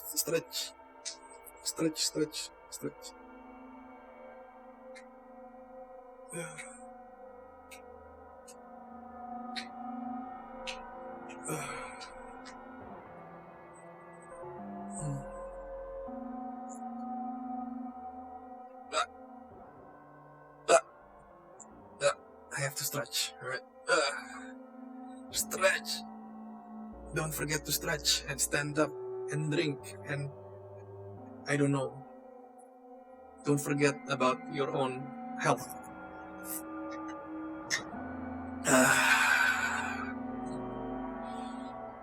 Let us continue. Entry 4. Today I followed one of the flying things. They eventually break out of the eggheads on their own, often taking 30 minutes or so to wipe the gore off their slimy bodies with their squiggly legs before they take to the air. They've never shown any aggression or any acknowledgement that I exist. They just flutter away like they've got somewhere to be, and apparently they do. I was in a Walmart parking lot when I witnessed another hatching. The egghead was stumbling between cars, clawing at its own face, reaching feebly out to passers-by like it still thought it could be saved. I hadn't even hit the ground before its featureless face started to crack audibly. Pink goop dribbling out like raw yolk. It collapsed against a minivan and slumped limply to the pavement as a big hunk of its scalp popped with a wet, solid crunch. Nice. The thing inside was throbbing, swelling up like a pufferfish to push open what was once a human skull. It throbbed and squirmed its way out of the ruptured cranium, looking like nothing so much as a wet, rubbery horsefly made of chewed gum, or an inverted brain with membranous wings. Its branching limbs writhed like night crawlers, barely supporting its bloated rugose. What the fuck is rugose? Rugose body. The wings trembled, almost cautiously at first, before it took its first blind leap into the air and smacked wetly to the ground. It was a dud. It took another shot at flying, awkwardly bobbing for a few feet before it dropped like a rock with another pitiful wood smack. I laughed pretty hard. When invisible monsters are devouring the human race and nobody cares, you tend to take whatever entertainment you can get. It took off again in the same direction, landing itself on a hood of a Jeep. The little guy was determined. That's when it dawned on me. The opportunity I stumbled upon.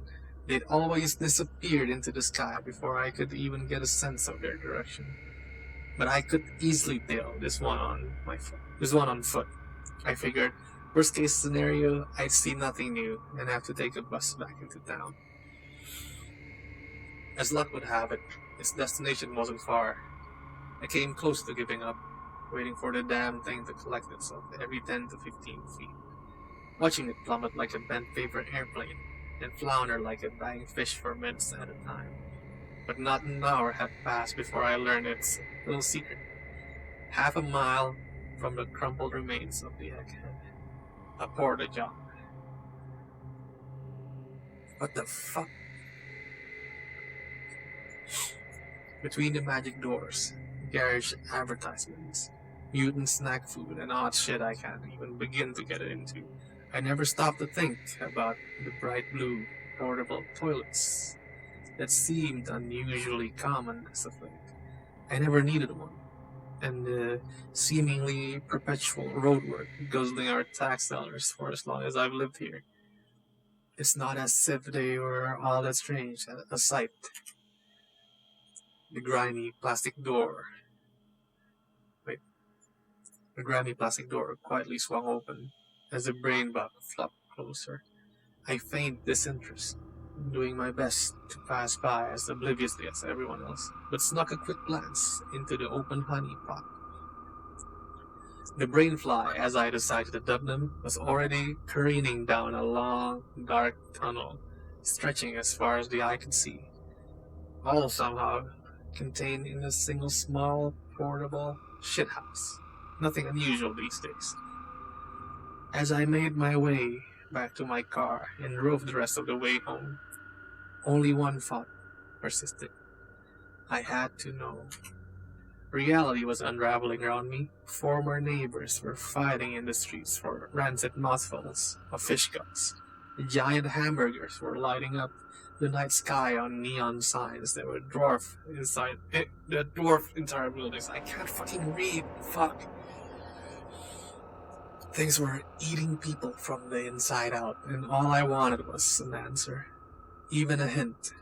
Any lead I could find. I didn't suspect there was anything I could do. And any day now I could wake up another deluded zombie, another gluttonous slave to their deep-fried maggots and pickled eyeballs. They could grind me up and serve me at the buffets for all I care.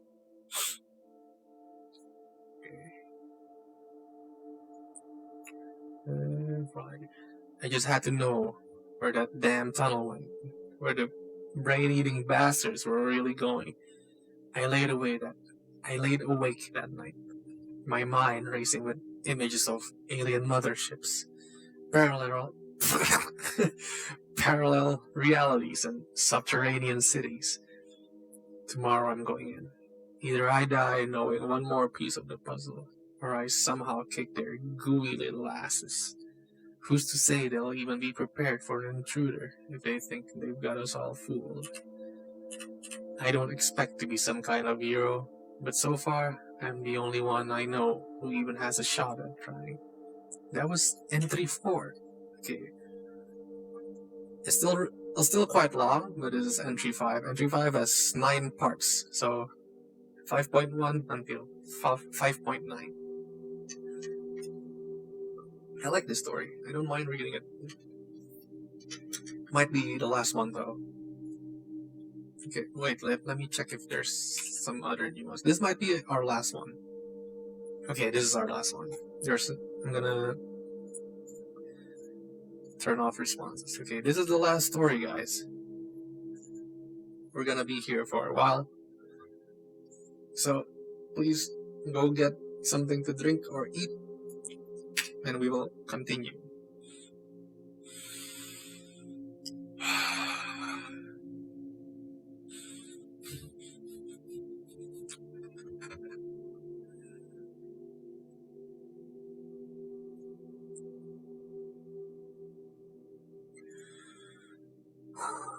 Okay, I was not prepared for what I found in that tunnel. It stretched on for over a mile. In the back was had been a 3x3 interior, the 3x3 interior of a porta pot.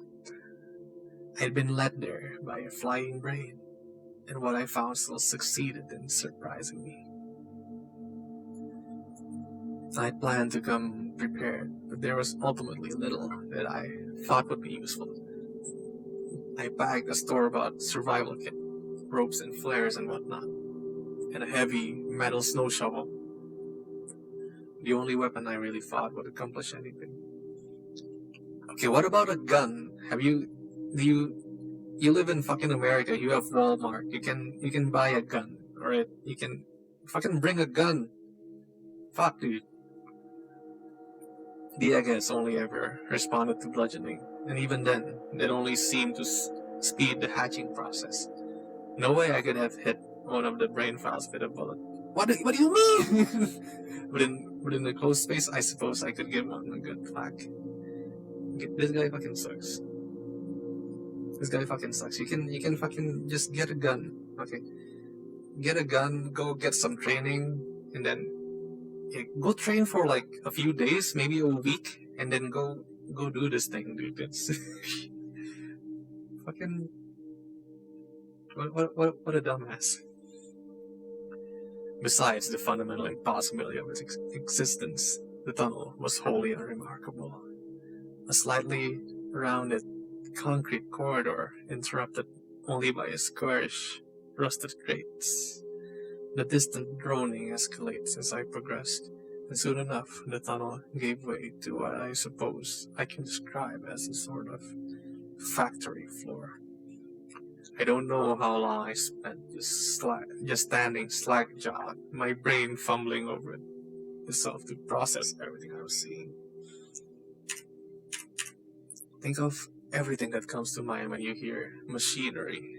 turning cogs, conveyor belts, churning pistons, whirling fans, mechanisms of every conceivable design, and then some, cranking and pumping away in a space so vast that no floor, ceiling, or walls could be seen in the distant darkness.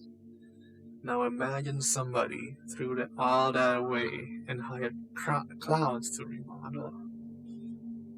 50 or 60 years of neglect later, you might have something close to the Burton-esque hell I had stumbled upon. Everything alternated between cold, grimy steel and sort of a Candyland motif, with vividly striped plumbing and polka-dotted ductwork. I jumped as a shower of sparks flew from an immense robotic arm overhead, its thrusted metal casing and tangled red wiring a stark contrast with Mickey Mouse glove hand. I found myself retreating a few steps into the tunnel as it reached out, joints groaning with neglect, and pulled the tremendous lever with a shining pink knob, an action inexplicably punctuated by a sound like a quacking duck. I liked the story. Instantly, a checkerboard-looking conveyor belt squealed to life, issuing forth a procession of what may have been dead pigs, though I couldn't see their heads or even the ragged stumps where any may have once been attached. With a ridiculous slide whistle sound, another huge object rose into view, an angular pink and purple funnel the size of a swimming pool. One by one, the mystery carcasses tumbled off the belt and into the huge trumpet, each followed by a torturous rending sound and a brief but voluminous geyser of thick brown blood. The stink was overpowering. Mesmerized by the spectacle of Willy Wonka's sausage factory, I nearly fell on my ass as a large object shot over my shoulder. A brain fly. It had come up through the tunnel behind me and narrowly dodged my head by a few inches. As my heart cautiously restarted itself, I filed away the knowledge that I was still of no obvious concern to the things, even intruding as I was into what may have been their headquarters, or at least an extension of it. I wasn't sure whether or not that was reassuring. The parasite had banged sharply upwards as it left the tunnel, but I could still hear the distinct fluttering of big, membranous wings between the whirring, grinding, and occasionally goofy honking of the factory. I craned my head, waiting for the irregular crackling of the equipment to illuminate the gloom. Sure enough, I could see hundreds, thousands of glistening, pinkish shapes passing a good 10 to 15 stories overhead, all in the same direction. I followed.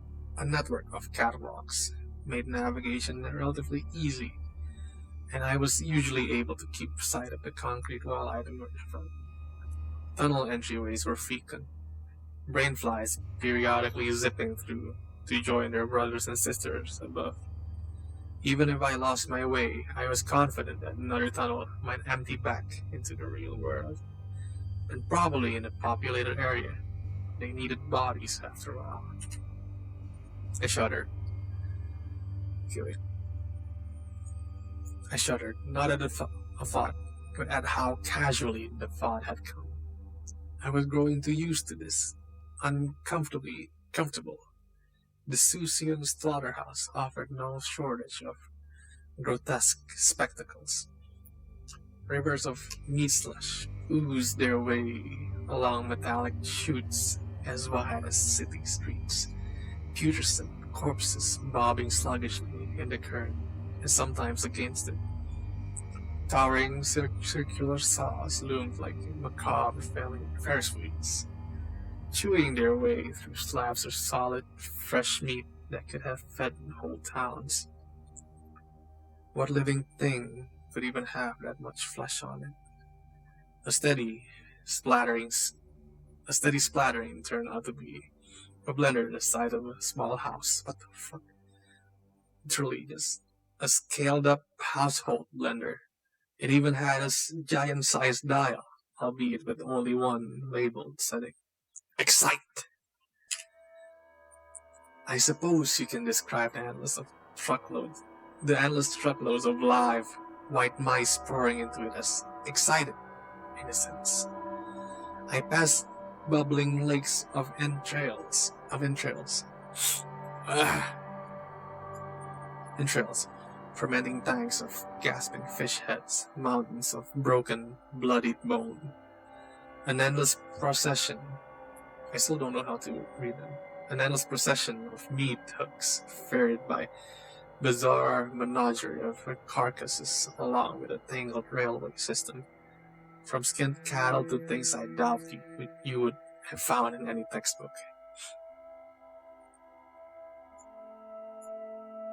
Wait. Textbook. There were insect-like forms as big as a man, tentacled masses dribbling oddly colored ichor, and something I can only describe as a hairy swordfish. What the fuck? Their cargo was so twisted it was some time before I even noticed what was wrong with the meat hooks themselves. They had no wheels, but clung to their rails by metallic, spider-like legs, tip-tapping along with blinding speed. The further I advanced, the louder the wet, slimy flapping of the alien flock. Wait.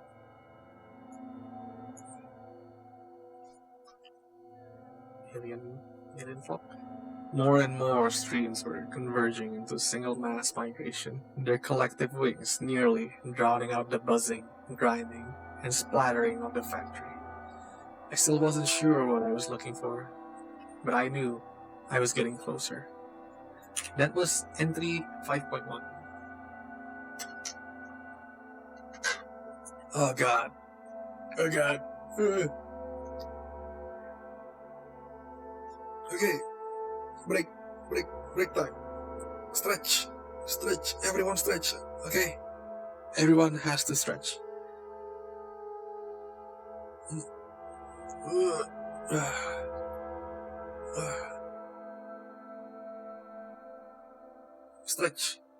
Stretch. Everyone stretch. Go fucking stand up and stretch. Alright. Entry 5.2. I love this story. This is such a good story. It's so interesting. Okay.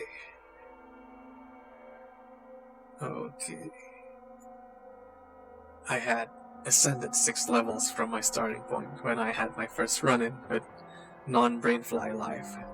My mind almost tried to brush it off as a rat at first. A tiny white shape scurrying in my peripheral vision. We both froze when I moved in for a closer look. The odd little being was only a few inches tall, pale and vaguely humanoid, with a large and nearly spherical head. Is it an egghead?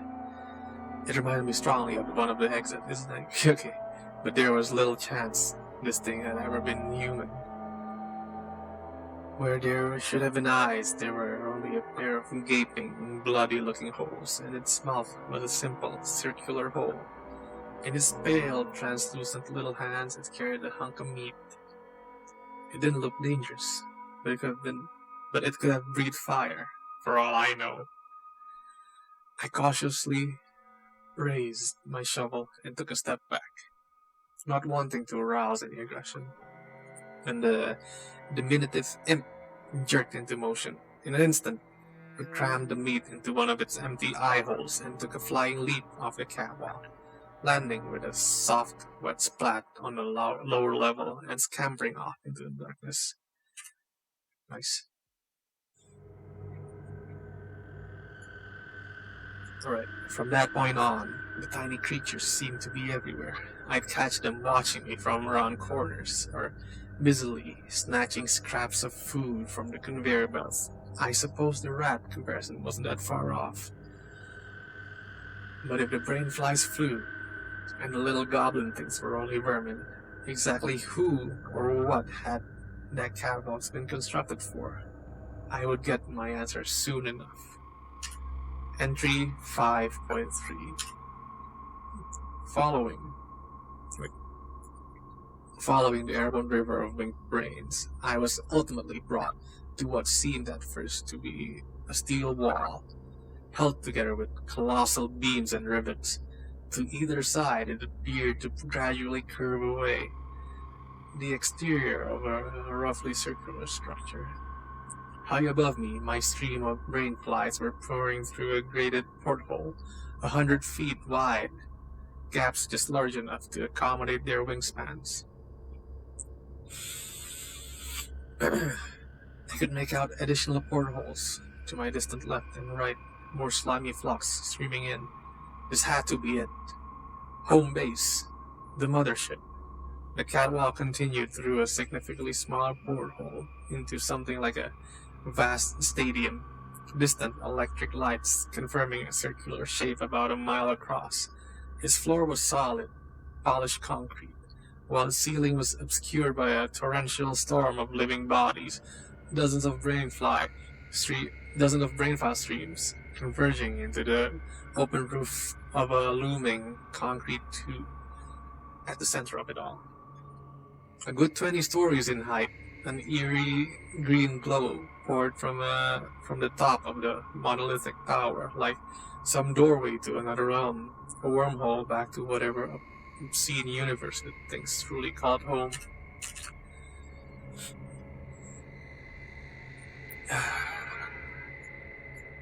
A three-dimensional web of suspended pathways encircled it all, intertwining with a network of immense, grimy pipes a semi could have driven through.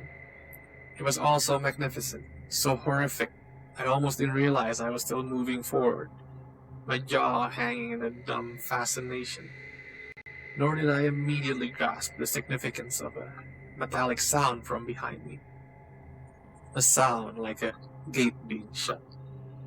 My brain mulled over the thought for a few moments before I wheeled off around a rush of panic. The tunnel had indeed closed off. The soft roar of the brainfly tornado was joined by a new sound, not unlike the bleeding of an alarm bell. And then came the meat. Okay, I have to delete these texts manually, so that's what's been taking a while.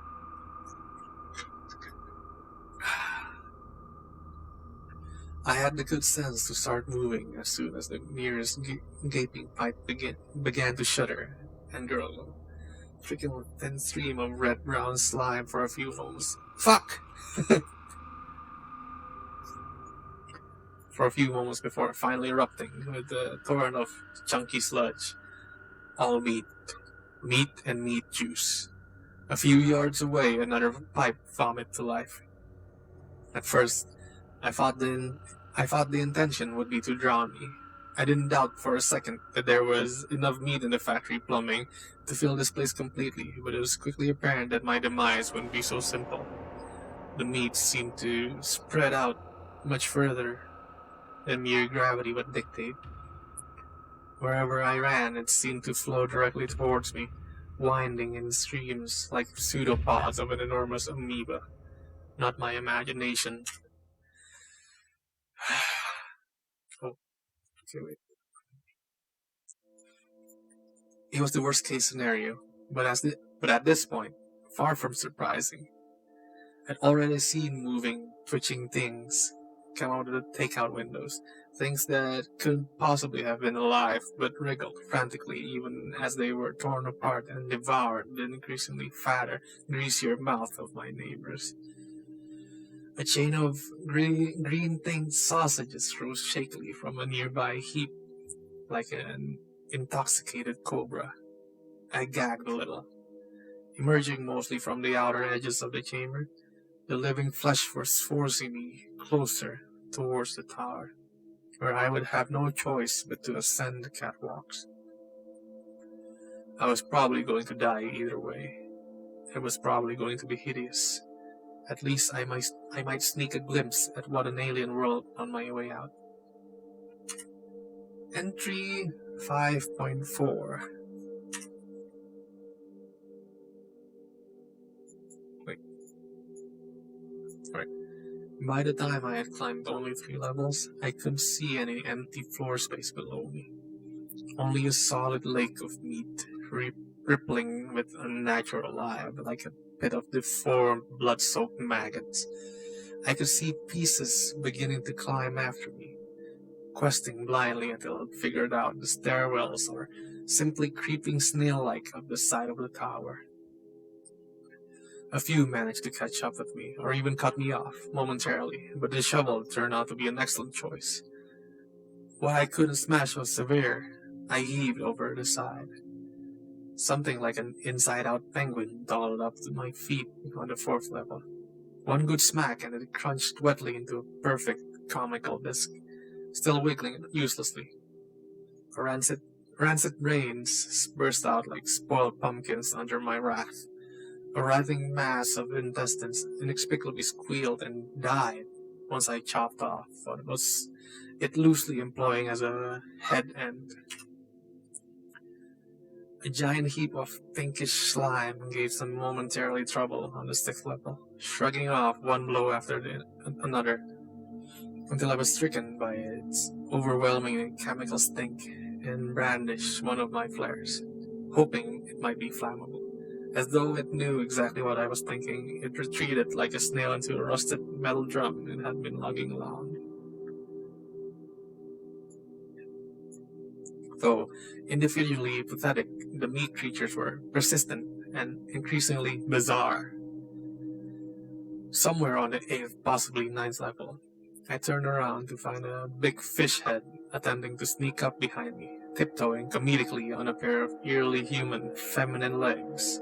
It froze up and I coughed, as though realizing too late that I'd been watching it for a good 4 or 5 of its exaggerated sneaking steps. Some fat white bug, like a woodlouse, tumbled out of the fish's mouth, chittered angrily, and fled on its hind legs before I knocked the fish thing over the edge. The further I progressed, the weirder the things emerging from the factory's plumbings. Things that must have grown and festered far longer in its lightless metal bowels. I could barely liken some of them to any animal or body part.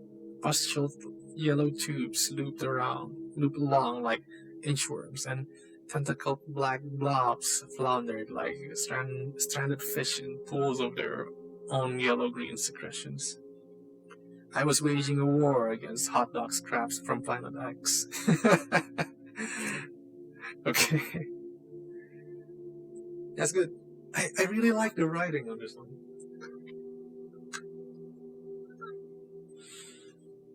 I like this one. I like this one a lot. Entry 5.5.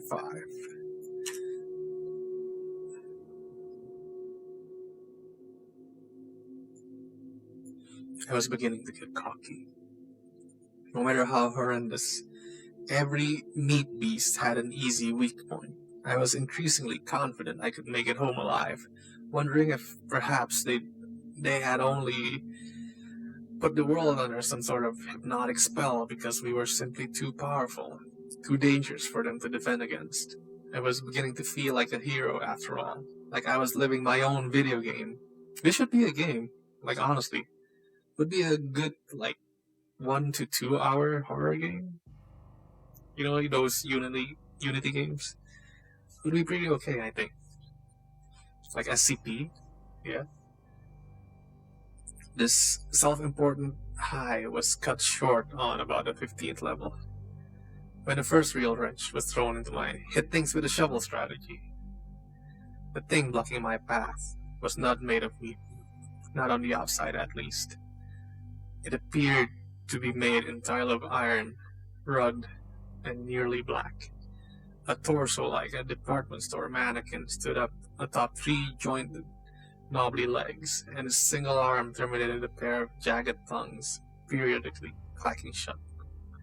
The oversized head resembles some sort of huge pot or boiler, with a pair of cartoonish, painted-on eyes. An orange-yellow glow could be seen through its many cracks and vents.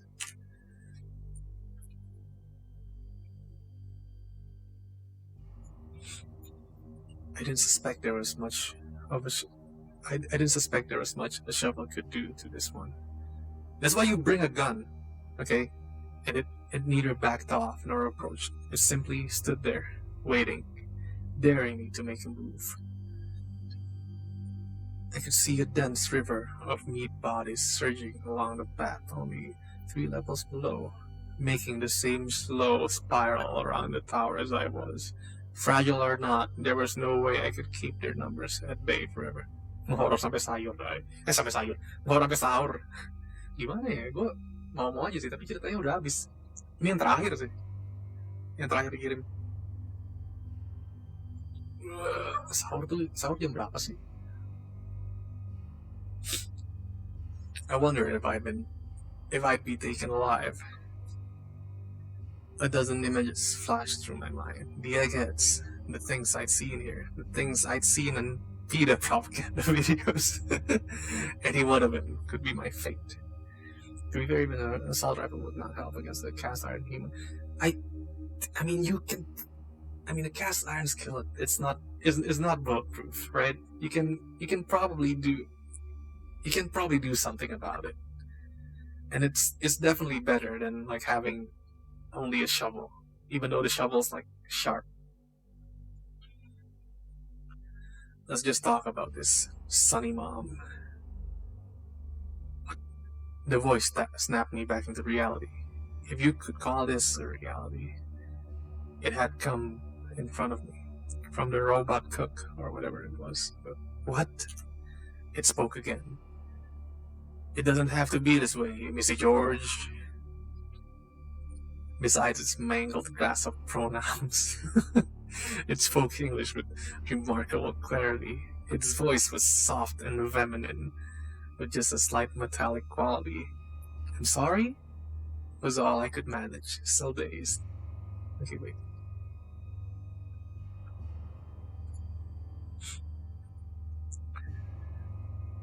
I'm sorry was all I could manage, still dazed. We can put you right back where you belong, little thing-a-dog.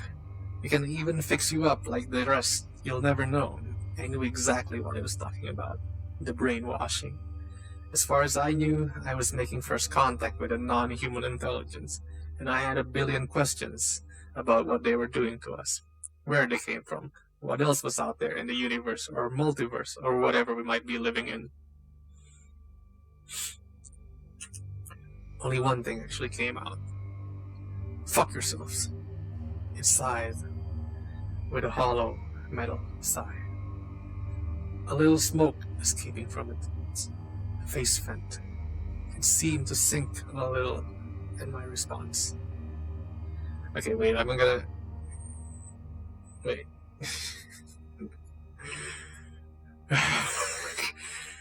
If that's how you want it, whatchamawazzle. This is so funny, I love this. It should be a game, actually. It's gonna be so funny. If that's how you want it, whatchamawazzle. It rose threateningly on its 3 legs, and I realized what it reminded me of. A barbecue grill. In the blink of an eye, clawed arms shot out and clamped around his handle to my precious shovel, effortlessly tearing it from my grip and dropping it to the walkway. Fuck! It shot out again. And this time, it got me by the neck. It slammed me to the ground, taking apparent care not to choke me just yet, but at least cause considerable pain. Its legs clanked noisily as it positioned itself directly over me and planted its metal ass directly onto my stomach, pinning me down even tighter. Lines of black grease began to roll down the thing's artificial face, sizzling furiously. I screamed weakly through the creature's grasp when a single tiny droplet met the exposed skin of my arm.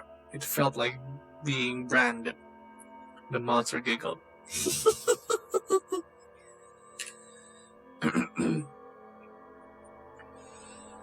It spoke out the laughter like it was reading from a bad script. If its eyes had been real, it would have been looking directly into mine. And if it had lips, I'm sure they would be smiling. Okay, wait. Smiling. It bent forward, the grease now cascading in the thick curtain, threatening any moment to start raining in hissing streams onto my exposed face. The claw around my neck tightened, finally pinching shut my airways. I was going to burn my eyes out. It was going to burn my eyes out while it strangled me to death. I let go the thing's arm to shield my face as best as I could, wishing I had the foresight to be wearing heavier gray gloves as I awaited the torrent of boiling grease, the thing's giggling reaching a fever pitch. It stopped. The grease didn't come. Removing my hands from my eyes, I saw the monster's head had turned away from me. "You!" it shrieked. I couldn't tell what it was looking at until it unexpectedly loosened its grasp on my neck and lurched to its feet.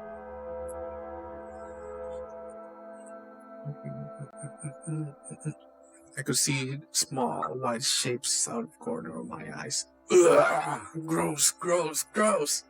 It wailed like a child as rubbery hobgoblins scrambled out of its metal body like boneless gecko lizards. It started to stumble about, trying its best to pick off the teeming pests with a single arm, but they slipped through the claw like jelly. I wasn't sure how long I would be distracted, and I dove for my shovel before teetering painfully to my feet. I could see the swelling legion of meat just one level below. Vile things! Vile! They're in my vents! I was almost too fascinated to act. I would be too. Right. I was almost too fascinated to act. The hobgoblins had pried the lid off the rusty grill head, exposing an oily, blackened little form underneath. It was too tangled and burnt to make out, but I could see various limbs waving frantically to keep the gremlin things at bay. I raised the shovel, prepped to strike. All at once, the little creatures snapped their heads in my direction and dropped like flies from the metal beam, falling to the path and scattering out of sight. The grill face, too, turned towards me. "Thank you. You have no idea." I let out a berserker howl as I brought down the shovel squarely on that black, twitching body, splatting it with a wet crunch and a deafening bang against the white-hot grill it rested upon. The metal construct stood still stood still and silent for several agonizing moments before it finally began to pitch backwards, creaking like a rusty door before banging to the ground, dead or asleep or whatever the shit I just did. I prodded a few times before cautiously stepping around it and continuing up. Something didn't want me to reach the top, and I felt pretty good about it. Alright, break time. Okay, don't forget to drink and stretch.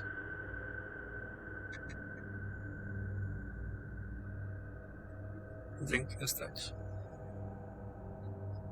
The author of this story has actually a pretty unique, vaguely related webcomic going on. It's pretty cool. I can send you a link on Twitter if you're at all interested. Yes, sure, dude. Send the link over on Twitter. I'll probably check it out. I like this story. And I really like stories where, I mean, this is just a horror story, but it has interesting, it's been reskinned, as I should say. This is a regular story where you're a hero, you go down to investigate something, and, you fight. But I like how it's using, its own thing. How many parts? This is 5.6, 5.7, 5.8, 5.9, and then 6. So 5 more. I don't know about the comic. I will read the comic if you send it over. I will probably retweet it too. I really like it. I really like this one, especially since this is probably like, you know, a commentary on like food, or like veganism and shit. It's interesting.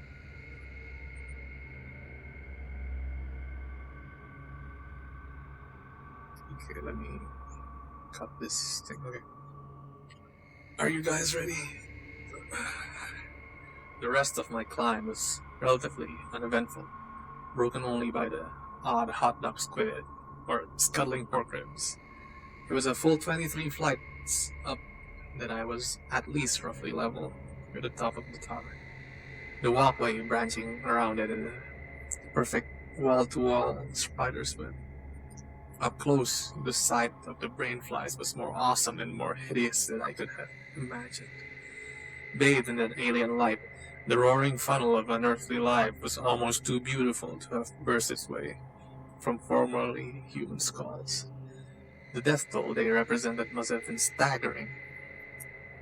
Guess I gotta sleep. Good luck. Thank you for coming. All right. Thank you for coming, and thank you for submitting, the stories. And have a good night's rest. Okay, don't forget to wake up for sahur if you're into that. All right. The terrible beauty rather harshly clashed with a figure standing a few yards ahead on a raised rectangular platform. Back turned towards me as it overlooked the tower and appeared to fidget with a large control console.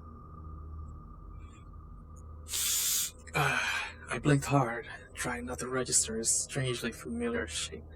It had no apparent head or neck, its body only a broad, rounded mass like a squashed barrel. A pair of dark, mushy limbs extended from its sides. Oh wait, I didn't read the last one. From its sides, a white object bobbled around on its upper surface. I didn't want to accept what I was looking at. It was just too much. Even now, it was just fucking stupid. It was a hamburger. In a chef's hat, like the logo. If I could sneak up on it, I would plunge my mighty blade straight into its big, stupid bread head. There was no way it could hear me coming above the teeming bugs. I took my first light, cautious step. It whirled around. Fuck! For a long time we just stared at one another. The rancid-looking beast regarded me with bulging, bloodshot eyes the size of a soccer ball, oozing and twitching as it looked me up and down. Okay, wait.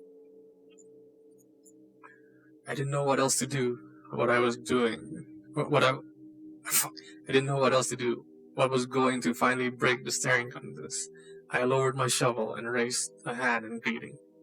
Hello? The moldering sandwich stood still for a few moments before those slimy eyeballs rolled in their lidless sockets, as if I just said or done something even more ridiculous than the thing's very existence. I almost began stammering a follow-up statement when one of its slimy appendages suddenly reached for a huge, bright red switch on its console and nonchalantly pressed it.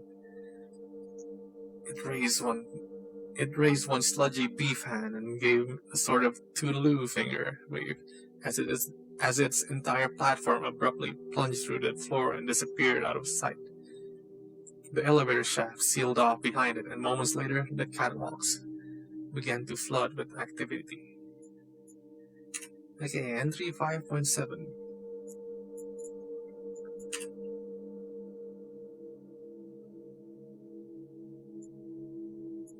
From somewhere on the opposite side of that glowing, flying rain tornado came dozens of new shapes. Meat beings were pouring from some unseen new opening, already looking larger and meaner than any of the oozing rejects I'd been mowing down. I didn't suppose my little gremlin friends were waiting nearby with any flamethrowers. The first thing to reach me was a squiggly, bear-sized yellow mass of soft, tangled limbs rolling along at a seemingly abnormal speed. It looked almost like an octopus until a long neck snaked out of its warty folds, snapping at me with an orange beak. A giant boneless chicken. That's nice. Why was this my life? With a surge of contemptuous bloodlust, I hacked mercilessly into the abominable thing long after it ceased moving, only for something else to whistle just over my head.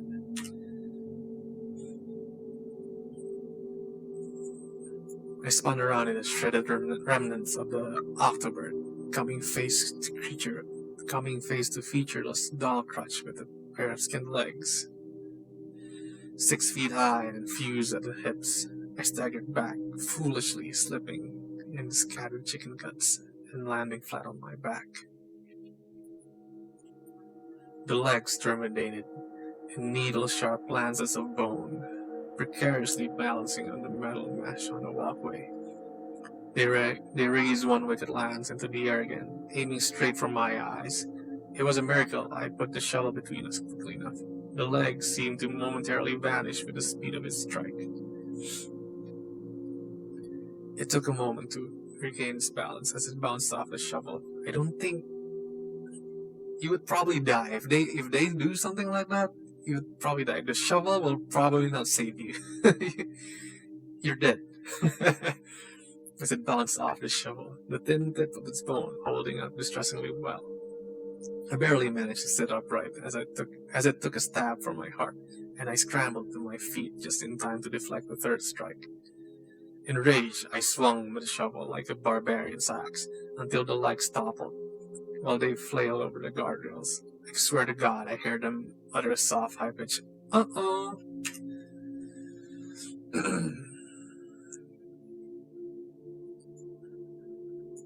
From another direction came a throbbing heart the size of a small car, ambling along in its branching veins, an equally gigantic steak knife protruding from its center like a metallic snap. It reared back, raising itself a full 8 feet on its tendrils, and let out a high-pitched, rat-like squeak. Nope. I attempted to flee down another branch of the metal web, but my course was soon interrupted by a clattering, scarecrow-like assemblage of bone shards and flimsy sinew, chattering as many fractured, dog-like skulls as it swung a large, softwood jaw bone at my This is a very long sentence.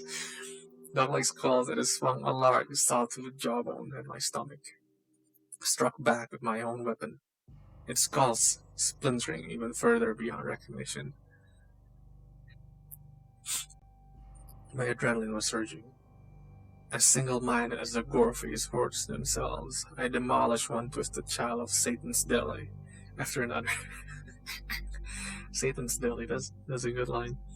I toppled shuffling golems of pork scraps, wailing ghouls of dripping lard, and serpentine mass of fused chicken feet, and even that giant squeaking heart, its arteries dousing with geysers of hot blood as its throbbing at last subsided.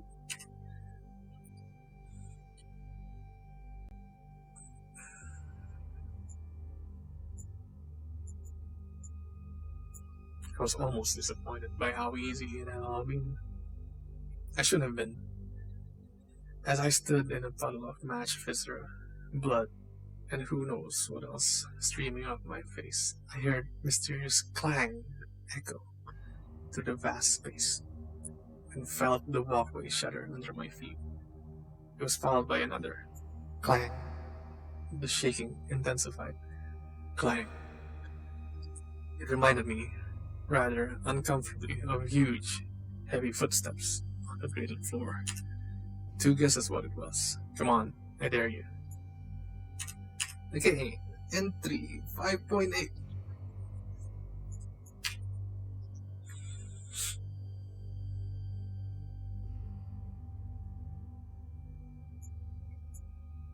As the stomping grew louder, an even larger figure emerged from the other side of the flying brain tornado.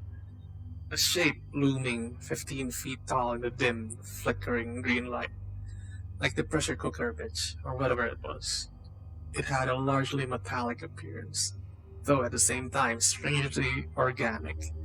Its spindly, nearly skeletal body didn't seem to like it. Should its spindly, nearly skeletal body didn't seem like it should have been heavy enough to rattle the floor so violently. Its long, bony feet terminating in thin, sword-like talons.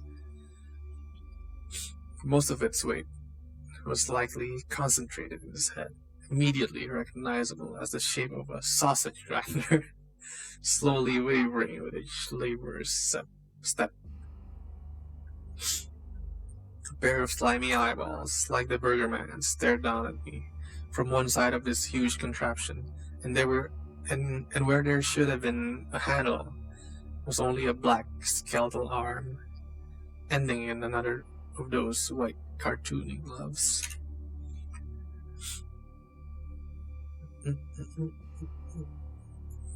Its worst characteristic by far was the way it breathed, a hollow, metallic wheeze of increasing speed and intensity. The panting of some starving dog who just caught a whiff of fresh roadkill. It stepped effortlessly from one catwalk to another, like a spider scrambling in slow motion along the strands of its web. As it drew closer, something unimaginably worse began to happen. All the meat I had just slaughtered for at least its second time, was beginning to move once more. As one, the mewling horrors around me began to writhe, stumble, and drag themselves towards the grinder-headed giant, whose single arm shot out the moment one groping, rolling pile of giblets came within its impressive reach. It lifted the shining, sticky mass of the filth-caked funnel on the top of its grinder head and dropped it straight in.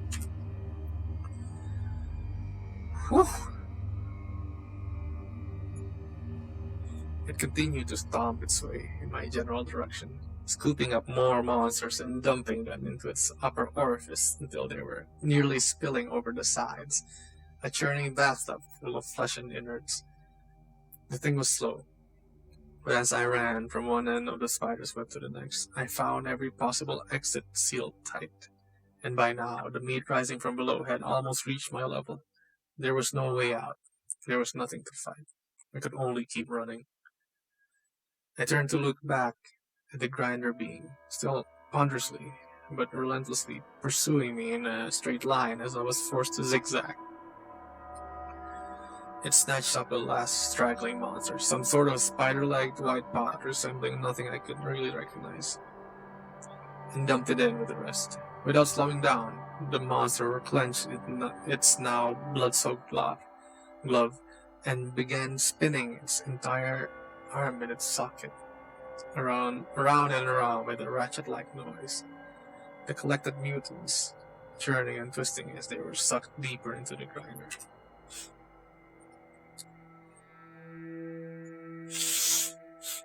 I turned to continue running, but made it only a few more yards before a sickening, flatulent, sputtering sound echoed through the chamber, and something thick, warm, and wet slammed hard into my back.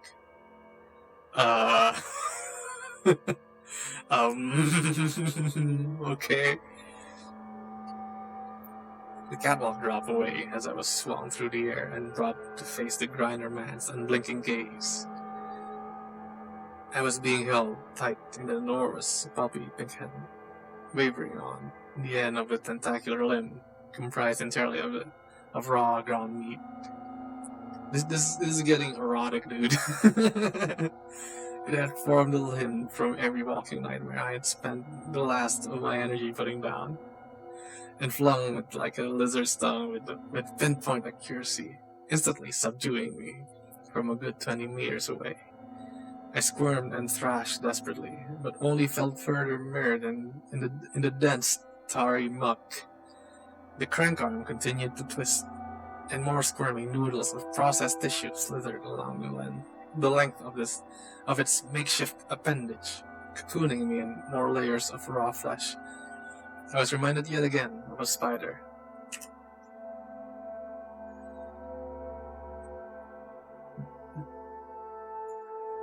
As I sank deeper into that stinking, sloppy mire, I suddenly found myself transfixed by what was directly behind the metallic giant.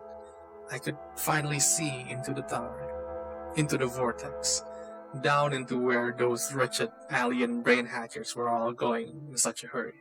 At first, I was only confused. The significance of what I was seeing almost didn't want to register. Bitter, rancid meat juices were beginning to flood my mouth. Tendrils of beef sludge were probing at my eyes and nose. My world was going black. I was being smothered to death. But on the inside, I just couldn't stop laughing. It is funny. Entry 5.9. I awoke the following morning on the floor of my own home. Okay, wait. Alive. My body was caked with meat gunk, my clothes sticky with blood. Not a dream. What little must have been in my stomach promptly emptied itself onto the carpet. Guess I'd be tearing those up soon, if there was any real point. I staggered to the shower, my mind racing with all I'd seen in the meat factory. They had, apparently, neither wished to kill me nor erase my memories. I guess they knew, as well as I did, that there was nothing I could do to them. After all, if cattle couldn't do much to change their fate, what hope could there be for the cattle feed?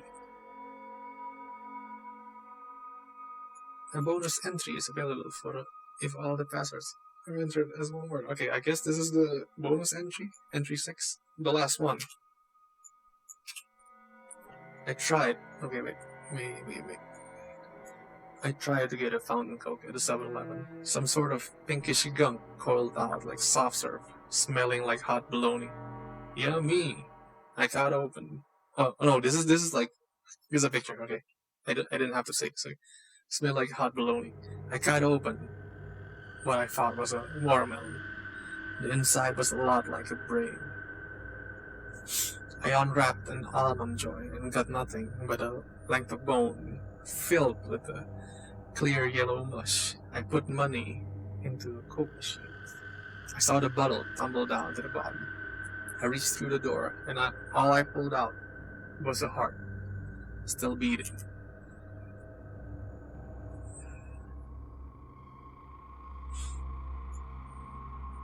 I hurled it to the pavement and stomped it into nothing but a red, sticky stain.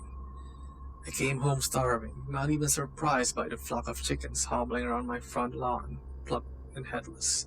I staggered to my kitchen and cracked into another box of cereal from my dwindling stash. Cat food stink. Cartoon hamburger. The words superior food matter had replaced Frosted Flakes. Tony the Tiger was just a grainy photograph of a bobcat. A box of Lucky Charms now said, added tissue rind above some shitty JPEG stock art of a nobody leprechaun. That's actually funny. The Cheerios had become organism part, add fluids. The rest of the box was dominated by a close-up of clammy gray intestines. Okay, wait. I rummaged through the whole supply in a daze. Red blood materials, marvelous food nugget. None of this was there when I bought it. I didn't bring home anything with a single letter out of whack. The last box used to be Cocoa Puffs, my favorite. Fred Flintstone still looked like Fred Flintstone, just far too real. I could see every pore on his lifelike fleshy nose. This was now, apparently, a box of flavored meal substance. Whatever. What the fuck ever. I ate it. And it was goddamn delicious. So was the mysterious can of your favorite meat pastes waiting for me on my coffee table. So was the cup of what looked, smelled, and tasted like liquid bacon. Fucking liquid bacon, I want fucking... This doesn't sound unappetizing. I want fucking liquid bacon. Give me. Straight from my own tap. The black thing in the refrigerator was as sweet as maple ham, even if it looked like the bastard child of a caterpillar and a starfish. The best thing by far was the steak, the huge, red, juicy steak ready for me in the seat of my car. It wasn't even the flavor that made it so good. It was the screaming. I'm done! That was a good story. I'm glad I saved it for last. That was a really good one. I am glad that was the last one. It was super long, I really enjoyed that. Really enjoyed that one. Oh god. Alright, so good fucking story. Y'all sent me some good stuff, both in Indonesian and English. I wish there were some Japanese ones, but apparently nobody spoke Japanese or something. I really want to read some Japanese ones. Anyway, we are gonna end the stream right here. It's 1:30 a.m. I got Japanese folktales. Yeah, why not? I can read Japanese. People just have to send it over. Maybe for our next horror stream. Yeah, but anyway, it's 1:30. I gotta sleep. I gotta rest up. I don't think we have a stream tomorrow. Yeah, we don't have a stream tomorrow. We'll have a stream on Sunday. So Sunday we're gonna play. Let me check. I think we're playing Borderlands on Sunday. Anyway, thank you guys for watching the stream, and thank you Nico Nano for the $1 tip, and thank you everyone for following. I will see you guys on Sunday. Maybe I'll stream tomorrow. We'll see. Maybe I'll stream tomorrow, but Sunday, Borderlands. I will update you if I stream tomorrow. But thank you for watching, and I will see you on the next stream. Okay, bye-bye.